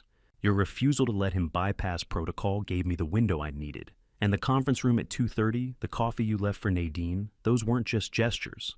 They were clinical interventions. You didn't just manage a floor tonight. You managed a family. I won't forget that. Marlene looks at me for a long beat, her gaze flickering to Caradoc, who is leaning tiredly against a pillar. She reaches out and taps the desk with a blunt finger. He's a bully with a badge, doctor. We've seen his type in here before, but we've never seen anyone bring the hammer down the way you did. Take care of that boy. He's got eyes that have seen too much for 16. I will. Thank you, Marlene. As we move toward the south corridor, the sunlight begins to flood the glass walkways, making the sterile environment feel almost warm. I spot Dr. Gavin Marsh near the staff elevators, staring at a digital tablet with the blank expression of a man who has lived 3 lifetimes since midnight. When he sees us, he lowers the device and leans against the wall, a posture of temporary defeat and ultimate relief. The discharge is fully processed, Raymond. Gavin says, his voice raspy. The social worker and the chief of medicine have both signed off on the transfer to your care. The legal department is already archiving the forensic images. Your report made it possible, Gavin. I say stepping closer so the passing orderlies can't overhear. I know the pressure you were under when a detective was breathing down your neck. Doctor, Priestley's assessment was the final word, but your initial diagnostic work on the rotational nature of the fracture made it irrefutable. You didn't blink when the shield was flashed at you. That's the definition of a physician. Gavin looks at his shoes, a shadow of regret crossing his face. I should have called internal affairs myself the second I saw the imaging. I let his rank intimidate the process for 45 minutes. I'll be thinking about those 45 minutes for a long time. You kept him safe until the cavalry arrived. I reply, placing a firm hand on his shoulder. In this building at that hour, that is the only metric that matters. You held the line when it was thin. Most wouldn't. We continue our walk, the squeak of Caradoc's sneakers on the linoleum, a rhythmic reminder of our progress. Near the quiet alcove at the far end of the waiting area, I see Nadine. She is sitting alone away from the flow of the morning traffic. She has cleaned her face and pulled her hair back into a tight, severe ponytail, but she still looks like she is vibrating on a frequency of pure raw nerves. I tell Caradoc to wait by the vending machines for a moment. I approach her, but I don't sit beside her this time. I pull a chair from a nearby table and sit directly across from her. This conversation requires her to see my face to read the absolute absence of judgment and the cold presence of a new reality. The order is signed Nadine, I say. It is a temporary emergency order, but it is absolute. Caradoc is coming home with me now. The judge has barred Edric from the house and from any contact with either of you. The locks on the Green Hills apartment were changed 2 hours ago. My security contact is already on site there. Nadine nods her hands, still trembling in her lap. And what about me, Dad? Where do I fit in this new version of the world? You have choices now, I say, leaning forward. Real choices, not the ones he dictated to you through a filter of fear. You can come to my house, or you can go to the apartment, but you need to decide when you're ready to talk. Not because the lawyers are waiting, and not because I'm pushing for the next entry in a ledger. Because you are finally ready to own your own story again. I reach into my pocket and pull out a small white business card. It's my personal cell number, the private line that avoids the hospital switchboard and the office staff. It is the exact same number I wrote on a scrap of paper and handed to Caradoc 9 months ago, during a lunch he thought I didn't understand. I place it on the table between us. When you're ready and not a second before this is how you reach me, I say. This line is always open. No one else hears it. Just like it was for your son.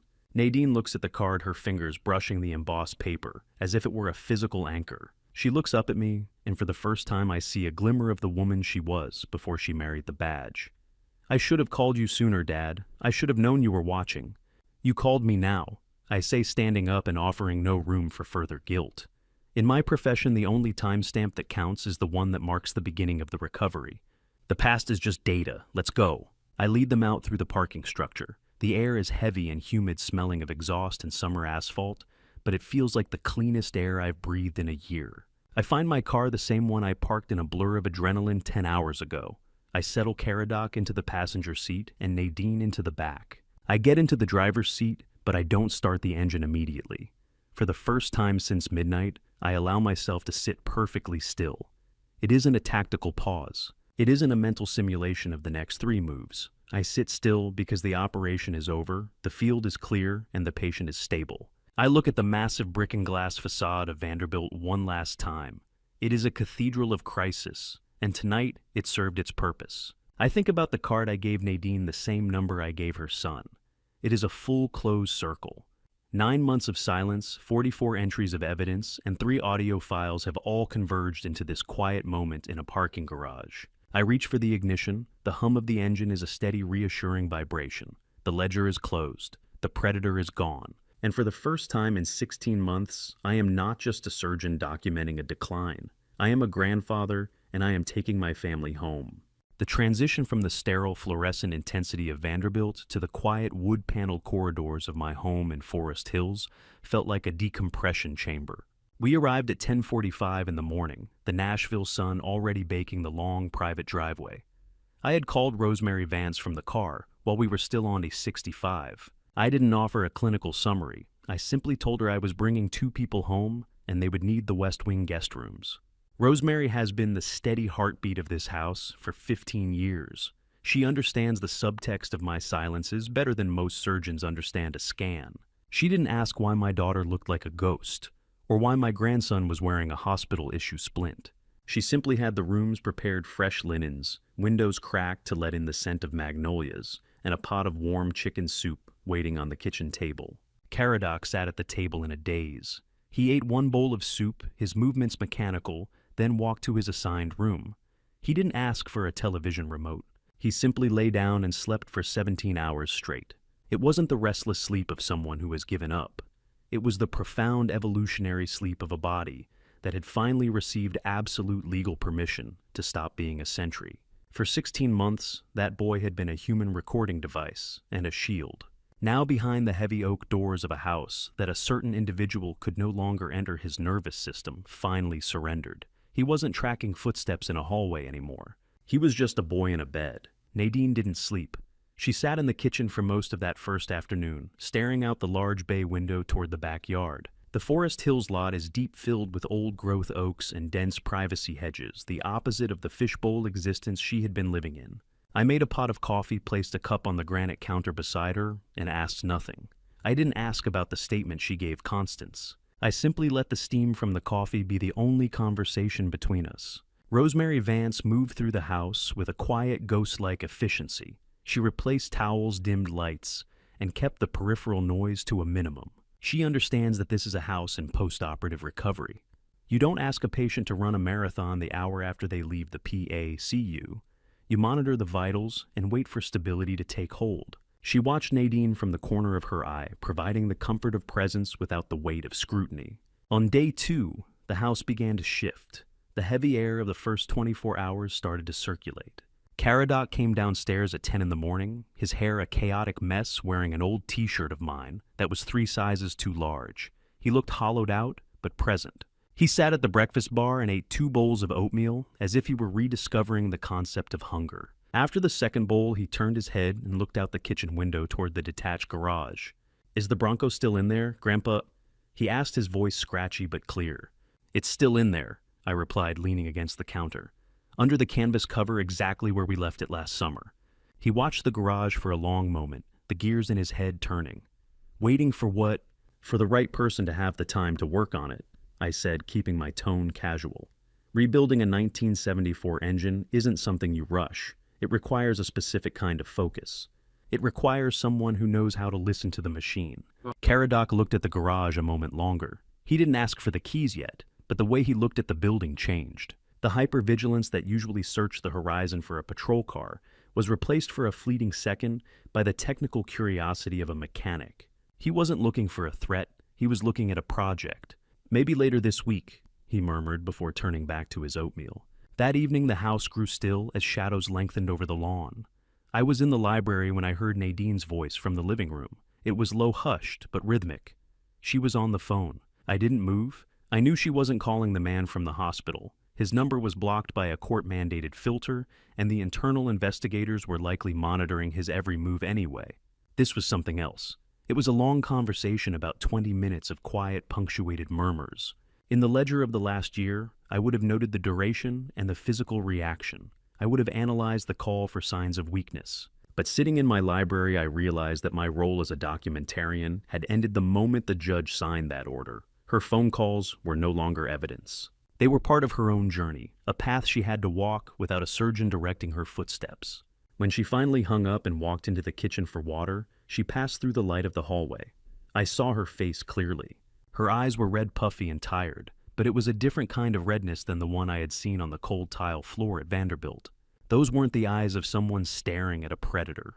They were the eyes of someone who had just looked into a mirror and recognized the person staring back. It was the look of something beginning to open a slow, painful thawing of a heart that had been frozen in a defensive crouch for 16 months. It wasn't pain, it was the exhaustion of someone who had finally stopped fighting herself.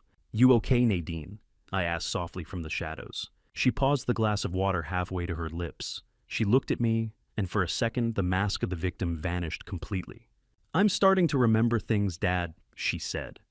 "Not just the bad things. I'm remembering who I was before I started apologizing for existing."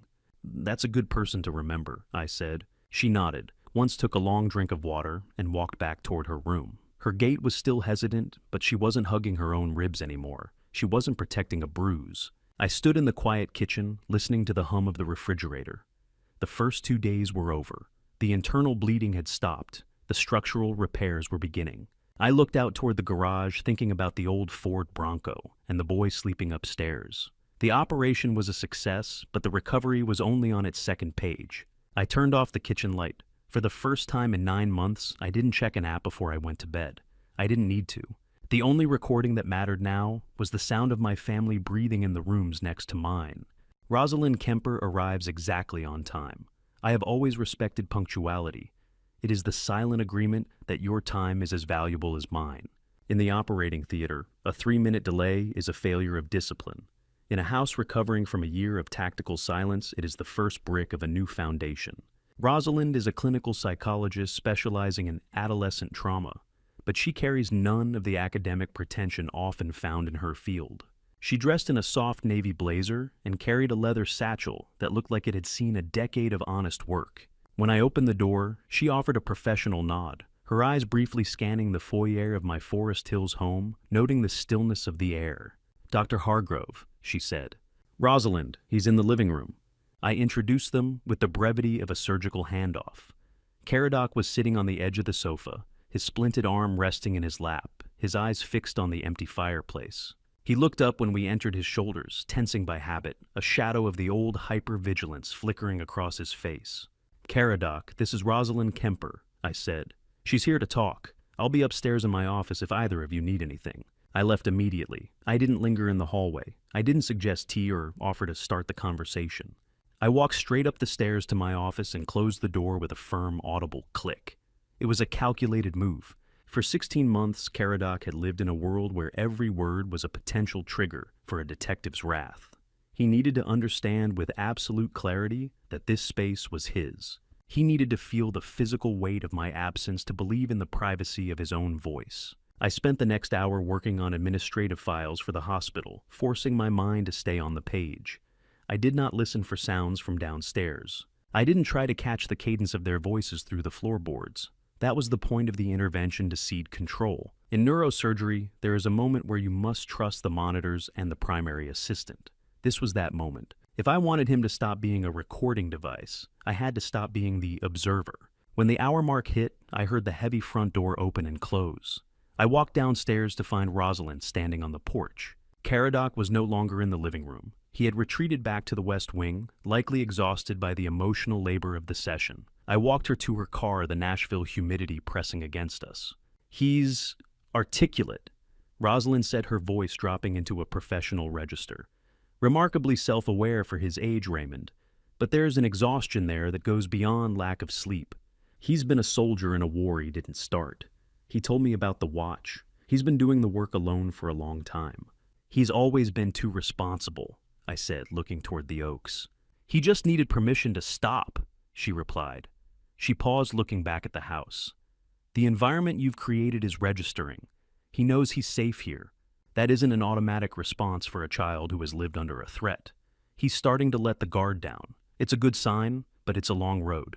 Nadine began her own parallel recovery that week. Denise Gadsden had referred her to a domestic violence advocate, a specialist whose office sat in a quiet brick building 3 miles away. It wasn't a clinical setting, it was a place for restructuring a shattered identity. I drove her to the first session. The car ride was silent, the hum of the engine, the only thing filling the space between us. I didn't ask her what she planned to say. I didn't offer advice on how to frame the last 16 months. When we arrived, I pulled up to the curb and waited. On the way back, I asked nothing. I didn't look for tears or signs of breakthrough. I simply drove her home, providing the one thing she hadn't had in years, a witness who required nothing in return.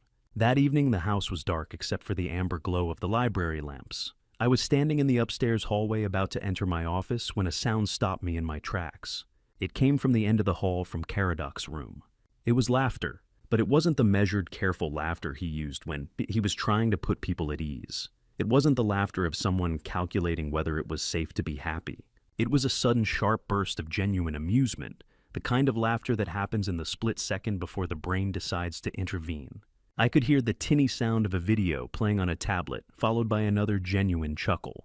It was the sound of a 16-year-old boy being a 16-year-old boy. I stood frozen in the dark hallway and listened. I didn't go in. I didn't say his name or knock on the door to share the moment. I stayed in the shadows, an invisible guardian of a sound that had been absent for far too long. I let it fill the house, echoing off the high ceilings and the hardwood floors. It was the most important data point I had gathered in a year. It was better than any recording on a smartwatch. It was better than a judge's signature or a forensic report. I stayed there for a long minute, letting the lightness of it settle into the walls. This was what the house was always supposed to sound like. The operation wasn't just about the excision of a predator. It was about the restoration of this specific frequency. I finally stepped into my office and closed the door, leaving the hallway to the boy and his laughter. The recovery was no longer just a plan. It was a reality vibrating in the air. Constance calls at 7:15 in the morning, before I have finished my first cup of coffee, which she knows and has never once waited for. Because Constance Bellamy does not believe good news should wait for coffee. She believes in the momentum of a winning case. And in the legal world, momentum is a fragile thing that must be harnessed the moment it appears.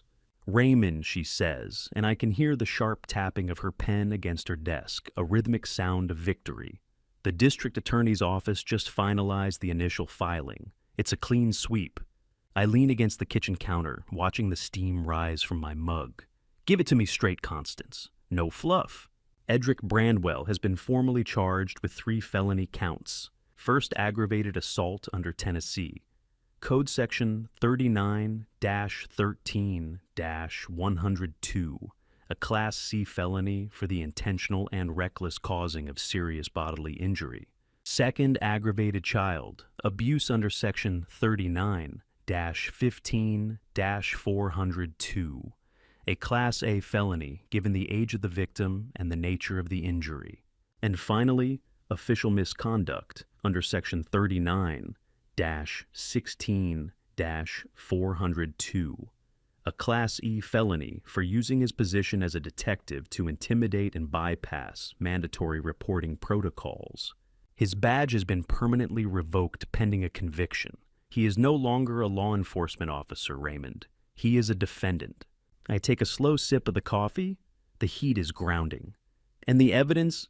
The DA told me the recordings were the clearest evidence they had ever seen in a case of this type. Constance says, her voice softening slightly. They specifically cited the internal timestamps from the device and the sheer consistency of the threats. Your grandson's discipline in those moments, it's what's making this an open and shut case. His voice, the specific dates, the repetition of the pattern, there was nothing for the defense to argue against. They can't claim it was a one-time lapse in judgment when you have 44 entries of systematic erosion. What about Nadine? I ask. This is the question that has been hanging over the west wing of the house like a heavy fog. The DA has officially determined that she was a victim of coercive control, not a co-conspirator. They are not filing charges against her. She has agreed to cooperate fully with the prosecution as a material witness. She's no longer looking at a prison cell, Raymond. She's looking at a witness stand. I thank Constance and hang up. I find Nadine sitting at the kitchen table, her hands wrapped around a cold mug of tea. She looks up at me as I sit across from her. I don't sugarcoat the news. I give it to her with the same directness I use when explaining a surgical prognosis. I lay out the charges, I explain the felony codes, I tell her that her role has shifted from a person under investigation to a person seeking justice. I tell her that she is safe from the law, as long as she continues to tell the truth. Nadine listens, her face pale, but her eyes remarkably clear. She absorbs the reality of Edric's downfall without the flinching I expected. When I finish, she stays quiet for a long moment, watching a bird on the feeder outside the window. "Can I see Caradoc?" she asks finally. Her voice is small, devoid of the entitlement she used to carry. It's a question of permission, not a demand of right. "I'll ask him," I reply. It's his answer to give Nadine, not mine. He is the one who lived in the silence of Bay 6. He gets to decide when the door opens. Nadine nods slowly, a single tear tracing a path down her cheek. "That's the right answer, Dad. I know that's the right answer. I've spent too long deciding things for him based on what I was afraid of. It's time he gets to decide for himself." I leave her in the kitchen and walk out toward the detached garage. The air is crisp, carrying the scent of cut grass and turning earth. I find Caradoc exactly where I expected him to be. The 1974 Ford Bronco is no longer under its canvas shroud. The cover has been folded neatly in the corner. Caradoc is lying on a creeper under the chassis, his legs sticking out, a heavy industrial flashlight illuminating the undercarriage. I hear the metallic clink of a wrench against a bolt, a steady, focused sound. "How's the progress?" I ask, leaning against the workbench. The creeper wheels squeak as Caradoc slides out from under the Bronco. He sits up, his face smeared with a smudge of black grease, his eyes bright in the dim light of the garage. He wipes his hands on a rag, the movement deliberate and rhythmic. The brake lines are shot. He says, his voice taking on that technical grounded quality I saw earlier. Most of the rubber has dry rotted. I need to bleed the system and replace the primary cylinders before we even think about the engine. Sounds like a plan, I say. I wait a beat, letting the mechanical talk settle. "Caradoc, I just spoke with Constance. The charges have been filed. He's been stripped of his badge. He's facing several years." Caradoc doesn't celebrate. He doesn't even smile. He just nods once, as if I've confirmed a weather report he already suspected. He's spent so long living with the reality of those crimes that the legal confirmation seems almost secondary to the physical work in front of him. "And your mother?" I continue. "She's not being charged. She's cooperating with the DA. She asked me if she could see you. She's in the kitchen." Caradoc stays sitting on the floor, the rag still in his hands. He looks at me for a long, searching moment, searching for a hint of what I want him to say. But I give him nothing. I remain a neutral observer, a guardian of his autonomy. He looks back at the Bronco, at the rusted metal, the dry rotted lines, and the immense difficult task of making something broken run again. He stares at the vehicle as if he's calculating the torque required to fix a soul. He doesn't speak. He just sits there in the silence of the garage, the weight of the question hanging in the air, like the smell of old oil. Caradoc sits with his back against the Bronco's front tire, his legs stretched out across the oil-stained concrete. He looks up at the exposed rafters of the garage ceiling and doesn't answer right away. In the high-stakes environment of the OR, a delay usually signifies a complication. But I have learned with him that the pauses are where the real answers live. They are the moments where he is sorting through the wreckage of the last year. I wait. I don't check my watch. I simply lean against the workbench and let the silence exist. "Is she getting real help, Grandpa?" he asks finally. He doesn't look at me. "Not just saying she is to please the lawyers. Is she actually doing the work?" "She is," I answer, and I make sure my voice carries the weight of a clinical observation. I've driven her to the sessions, Caradoc. I've seen the way she looks when she comes out. It's the look of someone who has just had a very difficult surgery without anesthesia. She is beginning to face the things she allowed to happen. I've seen the difference. Another long silence follows. The shadows in the garage are lengthening, stretching across the floor like dark fingers. Caradoc picks up a small cotter pin from the floor and rolls it between his thumb and forefinger. "Not yet," he says. The words are quiet but heavy. Tell her not yet, but not never. I'm just not there yet. I can't look at her and not see the hallway in the old house. I can't look at her and not wonder why she didn't hear me. I nod, acknowledging the surgical precision of his honesty. I'll tell her that. He looks at me, then his eyes sharp and intense. Make sure she knows it's not yet and not no. Those are different things, Grandpa. A no is a wall. Not yet is just a long hallway. I'm still walking down it. I haven't closed the door. I just haven't reached it yet. I'll make sure she knows exactly that. I promise.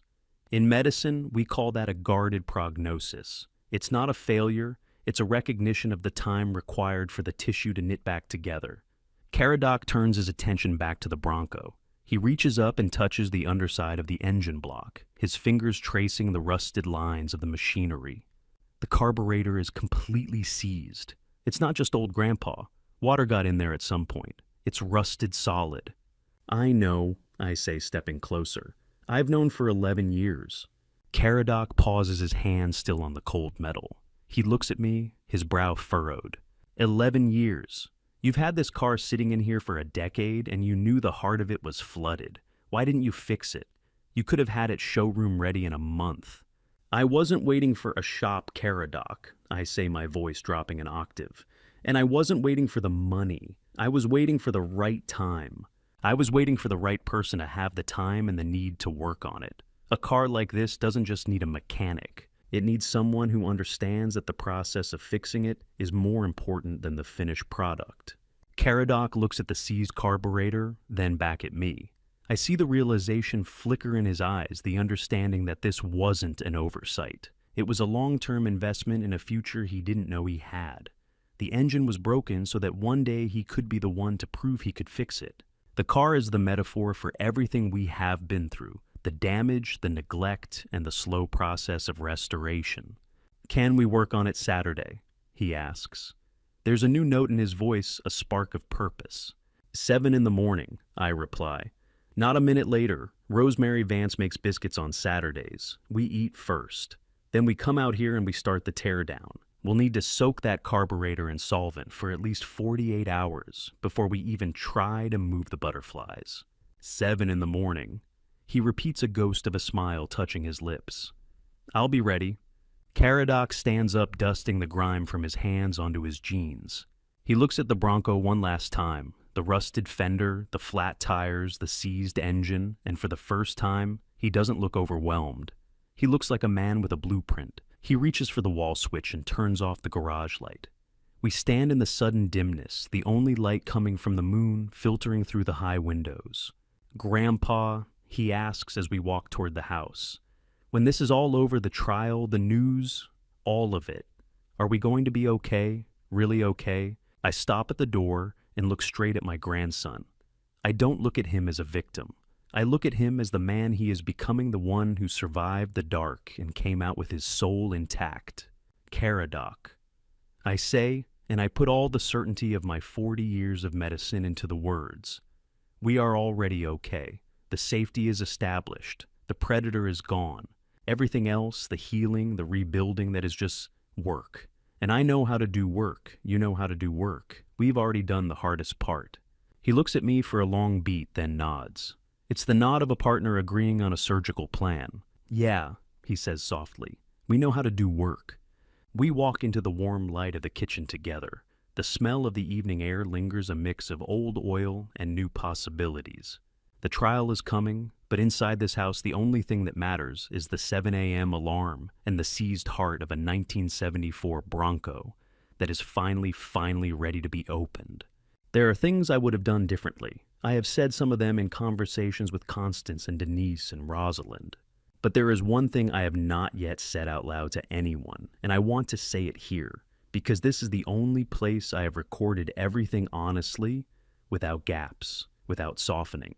In the surgical suite, we call this a morbidity and mortality conference, a clinical egoless autopsy of a procedure to ensure that the next one is cleaner, sharper, more certain. I sit at my desk in the second-floor office. The house is quiet, but it is not the brittle, fragile quiet of a hospital. It is the deep, resonant silence of a home that is no longer hiding a secret. I open the notes on my phone. The list of 44 entries stares back at me, a digital ledger of a year spent in the shadows. I begin to write the final sequence. Entry 45. I account for what was done correctly first. That is the protocol. 9 months of meticulous documentation. The acquisition of the secondary phone in March hidden in the nightstand, which provided the secure line for the final extraction. The leveraging of 40 years of professional relationships, people like Virgil Dunmore and Constance Bellamy, to ensure the law moved faster than the predator. And the 4 seconds of tactical stillness in the Vanderbilt parking structure before I walked into the lobby. Those were the correct moves. They saved 2 lives. But the ledger is not balanced until the errors are named. I gave Caradoc my personal number in March. I told myself then that the timing was right, that the boy was ready to listen. But the truth is, I could have given it to him in September, the very same day I wrote entry 1. I had the resources then. I had the suspicion. I stayed my hand because I wanted the case to be perfect, because I wanted the evidence to be irrefutable before I risked the exposure. Those months between September and March belonged to him. They were months of fear and isolation that I allowed to continue, because I was playing a long game. I cannot give those months back to him. I can only name the failure for what it was, a delay for the sake of strategy over safety. Then there is entry 38. I saw the bruise on Nadine's shoulder in October. It was a faint yellowish mark, partially hidden by the strap of her dress. I wrote it down in the ledger. I noted the date, the time, and her defensive posture when I looked at it. But I said nothing. I told myself I needed more evidence. I told myself that an isolated bruise wouldn't hold up in a custody battle against a decorated detective. The truth is much simpler and much more painful. I had enough evidence in October. I waited longer because she is my daughter, and I did not know how to ask the question without breaking the carefully constructed image of our family. I was a world-class surgeon who could repair a ruptured aneurysm, yet I was a father who was too cowardly to ask his own child who had hurt her. I waited for the evidence to become so overwhelming that the question would ask itself. Writing this is not an exercise in self-punishment. I do not believe in the utility of guilt. It is an unproductive emotion that clouds clinical judgment. This is information. The use of a mistake is not to diminish what was done correctly. It is to make the next correct thing come one step sooner. By naming these errors, I am closing the loop. I am ensuring that the man who walks out of this office tomorrow is not just a strategist, but a man who understands that some things are worth the risk of being wrong early. I finish entry 45 and close the note. I look out the window at Forest Hills. The neighborhood is disappearing into the night, the street lamps casting long amber pools of light on the pavement. For the first time in 16 months, the weight in my chest has shifted from a sharp diagnostic pressure to a dull, manageable ache. At 9:47 p.m., the phone on my desk vibrates. It's not the secondary phone that one has been wiped and placed in a secure safe. It is my regular cell. The caller ID says Nadine.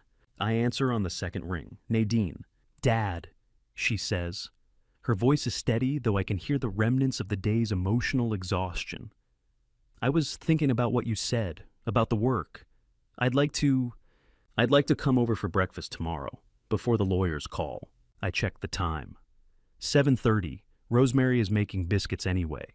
We'll be in the kitchen. 7:30, she repeats. I'll be there. Good night, Dad. Good night, Nadine. I hang up and stand in the doorway of my office. I look down the long, dark hallway toward the west wing. There is no sound coming from Caradoc's room. No blue light from a tablet under the door. No rhythmic tapping of a nervous foot. I walk down the hall, my footsteps silent on the rug, and pause outside his room. I don't open the door. I don't need to. I can hear the slow, deep, regular cadence of his breathing. Caradoc is actually sleeping. He is not lying still, staring at the ceiling, waiting for the sound of a patrol car in the driveway. He is not bracing himself for the next tactical encounter. He is actually deeply asleep, a teenager in a safe house, dreaming of a 1974 Bronco and a Saturday morning that is finally his own. Oh, I walk back to my own room. The ledger is finished. The entries are complete. Tomorrow, the trial will begin its slow mechanical crawl through the courts, and the public will eventually know the contents of the smartwatch. But tonight, the only thing that matters is the silence. The operation is a success. The recovery has begun, and for the first time in a very long time, the doctor is going to sleep. Constance calls with the trial date on a Tuesday morning before the dew has fully evaporated from the magnolia leaves. I am standing in the garage watching Caradoc disassemble the Bronco's carburetor. He is working with the focus of someone who has found something to control while everything else in his life remains in the hands of the state. He doesn't look up. He is too busy documenting every tiny brass jet on a magnetic tray. Raymond, Constance says, her voice echoing the neutrality of a veteran litigator. The docket is set. Jury selection begins in 3 weeks. The evidentiary hearing is scheduled for the following Monday. I lean my hip against the workbench, watching Caradoc's steady, grease-stained hands. I'll have the files ready, Constance. The digital logs are backed up. I know you will, she replies. But there's more. Your grandson is going to testify, Raymond. He's waived his right to a closed-circuit deposition. He wants to stand in the well of the court. He wants to look at the jury and at his father. I thank Constance and hang up. I stand there for a long moment, the phone heavy in my hand. Caradoc is still leaning over the engine bay, his brow furrowed as he struggles with a seized linkage. Was that about the trial? He asks, his voice muffled by the hood. He sets down the wrench with a deliberate click and turns around. He wipes his hands on a black rag, meeting my gaze with a clarity that tells me the boy I brought home from Vanderbilt is gone. I'm going to testify, Grandpa, he says. I decided with Rosalind last week. I just didn't know how to say it to you yet. If I don't say it out loud to people who matter, it's like it almost didn't happen. And it happened. I'm done hiding. I look at him, seeing the steel in his spine. That's exactly right, Caradoc. That is the final stage of the procedure. Constance had told me earlier that Caradoc's testimony combined with the medical evidence and my 44 entries formed the strongest package she had presented in 30 years. When she says strongest, she means the outcome is no longer in doubt. The predator has run out of exits. By mid-morning, the sun illuminates the dust motes dancing in the garage. A car pulls into the driveway, Nadine carrying a carrier with 3 coffees from Frothy Monkey on 12th Avenue South. She stops at the threshold, standing exactly where the concrete meets the asphalt. She doesn't cross the line. She understands the boundary of this sanctuary. Caradoc looks up. He sees her, and for a split second, the air in the garage thins. Then he gives a small, sharp nod. It isn't a hug or an invitation. But he doesn't look away. He acknowledges her as a peer, not a victim acknowledging a guardian. Nadine walks to the edge of the workbench and sets Caradoc's coffee down. She still doesn't step closer than 3 feet. I thought you might need a break, she says softly. The line at Frothy Monkey was long, but I figured you'd want the dark roast. Thanks, Caradoc says. He picks up the cup, the heat a contrast to the cold metal of the engine. The 3 of us stand in the garage, the silence thick, but no longer suffocating. The morning light pours through the door, reflecting off the chrome bumpers. It is a strange tableau, the surgeon, the witness, and the boy who survive standing together in a room that smells of gasoline and espresso. Caradoc turns back to the carburetor sitting on the bench. He pokes at the primary venturi with a screwdriver. We need a new one, Grandpa. The old one is too far gone to rebuild. The internal passages are pitted with corrosion. Even if I soak it for a month, it'll never idle right. I know, I say, looking at the rusted piece. I've known it was a lost cause. How long to get a replacement, he asks. I know where to order a period-correct Holly. I reply, 2 weeks, maybe 3. Caradoc nods his fingers, tracing the rim of his cup. 2 or 3 weeks. Okay, we can wait. We've waited this long to hear the engine start. What's another 21 days? He looks at Nadine, then back at me. He isn't just talking about the car. He is talking about the trial. He is accepting the timeline of his own recovery. Nadine glances at me over Caradoc's shoulder. It is a brief look, one that says everything she cannot say. It says thank you, and I'm trying. I give her a small, almost imperceptible nod. I am not ready to forgive her entirely, but I am ready to be the bridge. She understands. She takes a sip of her coffee, turns, and walks back toward the house. Caradoc watches her go for a second, then picks up the screwdriver again. 3 weeks. he mutters, looking at the empty space on the manifold. Plenty of time to prep the gaskets. I pick up my own coffee. The trial date is set. The testimony is decided. The parts are on order. The operation is moving into its final phase, and as I watch my grandson work, I know the outcome is already written. The heart of the machine is being replaced one bolt at a time. 3 months after the night at Vanderbilt, I am standing in the garage at 7 in the morning when Caradoc appears at the door. He is wearing an old oversized hoodie, and his hair is not yet combed the defiant, messy look of a teenager who no longer has to look like a soldier. He has 2 coffees from Frothy Monkey in his hands, the steam curling upward into the crisp Nashville air. He doesn't say anything. He just hands me my cup and walks over to the 1974 Ford Bronco, which has become the silent metal heart of our Saturdays. We work in silence for the first hour. The new period-correct carburetor arrived on Thursday, a pristine piece of engineering that looks almost too clean against the weathered manifold. Fitting it in requires a delicate touch, balancing the gaskets, ensuring the linkages aren't binding, and torquing the bolts with the precision of a surgeon closing a chest cavity. Caradoc does most of the heavy lifting. I hold the light and hand him the tools he asks for, playing the role of the surgical assistant in a theater where he is finally the lead. The trial had ended 2 weeks ago. The news cycles have moved on to other tragedies, other scandals. The world has forgotten the 44 entries and the forensic audio. But in this garage, the echoes are finally fading. "It's done!" Caradoc says, his voice muffled as he leans deep into the engine bay, tightening a fuel line. "Yeah," I reply, "it's done." He pulls back, wiping a smudge of grease from his forehead with the back of his hand. He looks at the engine, then at me. "How do you feel, Grandpa?" "I feel like the procedure is over," I say, leaning against the workbench. "And the patient is stable. How do you feel?" He looks out at the driveway for a long beat. "Like it's done. Just done. Nothing more is needed. We don't need to discuss the sentencing or the way the man's face looked when the badge was officially destroyed. We don't need to recap the testimony or the way the jury leaned forward when the smartwatch audio played in the silence of the courtroom. All of that is external. What matters is the stillness here.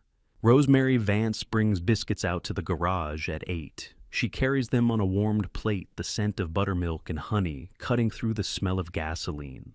She sets them on the workbench, without staying, without asking a single question. She understands with the wisdom of 15 years in this house that this is our time, a sacred hour of mechanical prayer. She gives me a quick knowing look and disappears back toward the kitchen, her footsteps soft on the gravel. Around 10, Nadine stops by. She has her own coffee in hand and wears a scarf against the winter chill. She stands in the doorway framed by the pale morning light, but she doesn't come in further. She has learned to respect the perimeter of the garage. She smiles a real fragile smile that reaches her eyes for the first time in years. Caradoc looks up from the fuel pump and gives her a wave. It's a small gesture, just a lift of the hand, but it is real. It is the bridge we've been building one Saturday at a time. She nods, takes a sip of her coffee and lingers for a moment, just to watch him work before she turns to head back inside. "You think we can actually get this thing running today?" Caradoc asks, looking at the complex web of wires and hoses we've spent months untangling. "I think we can get most things running." I tell him, watching the way he handles the wrench. If we're patient enough, if we're willing to take it apart and put it back together until it's right. Caradoc leans back over the engine, murmuring something to himself about the fuel line pressure. I stand still for a moment, not the 4 tactical seconds I used to count out in the Vanderbilt parking structure, but just still. I stand here because I want to, because the winter light coming through the garage door is the kind of light that only comes when things are finally finding their way back to where they belong. It is a quiet, honest light. My mind wanders back to the beginning. I think about the call at midnight that started the final phase. I think about the 8 hours and 32 minutes from the moment the phone rang to the moment the emergency order was signed by a judge who didn't care about the time. I remember the secondary phone hidden in my nightstand, the piece of paper slid across a kitchen table in the dim light of dawn, and the weight of the digital recordings in the interior pocket of my jacket. I spent 40 years learning how to fix the human body, but I spent the last year learning how to protect a soul. I look at my grandson, who is now whistling a low, tuneless song as he adjusts the idle screw on the new carburetor. He is no longer a recording device. He is no longer a witness. He is just a boy who likes old trucks and frothy monkey coffee.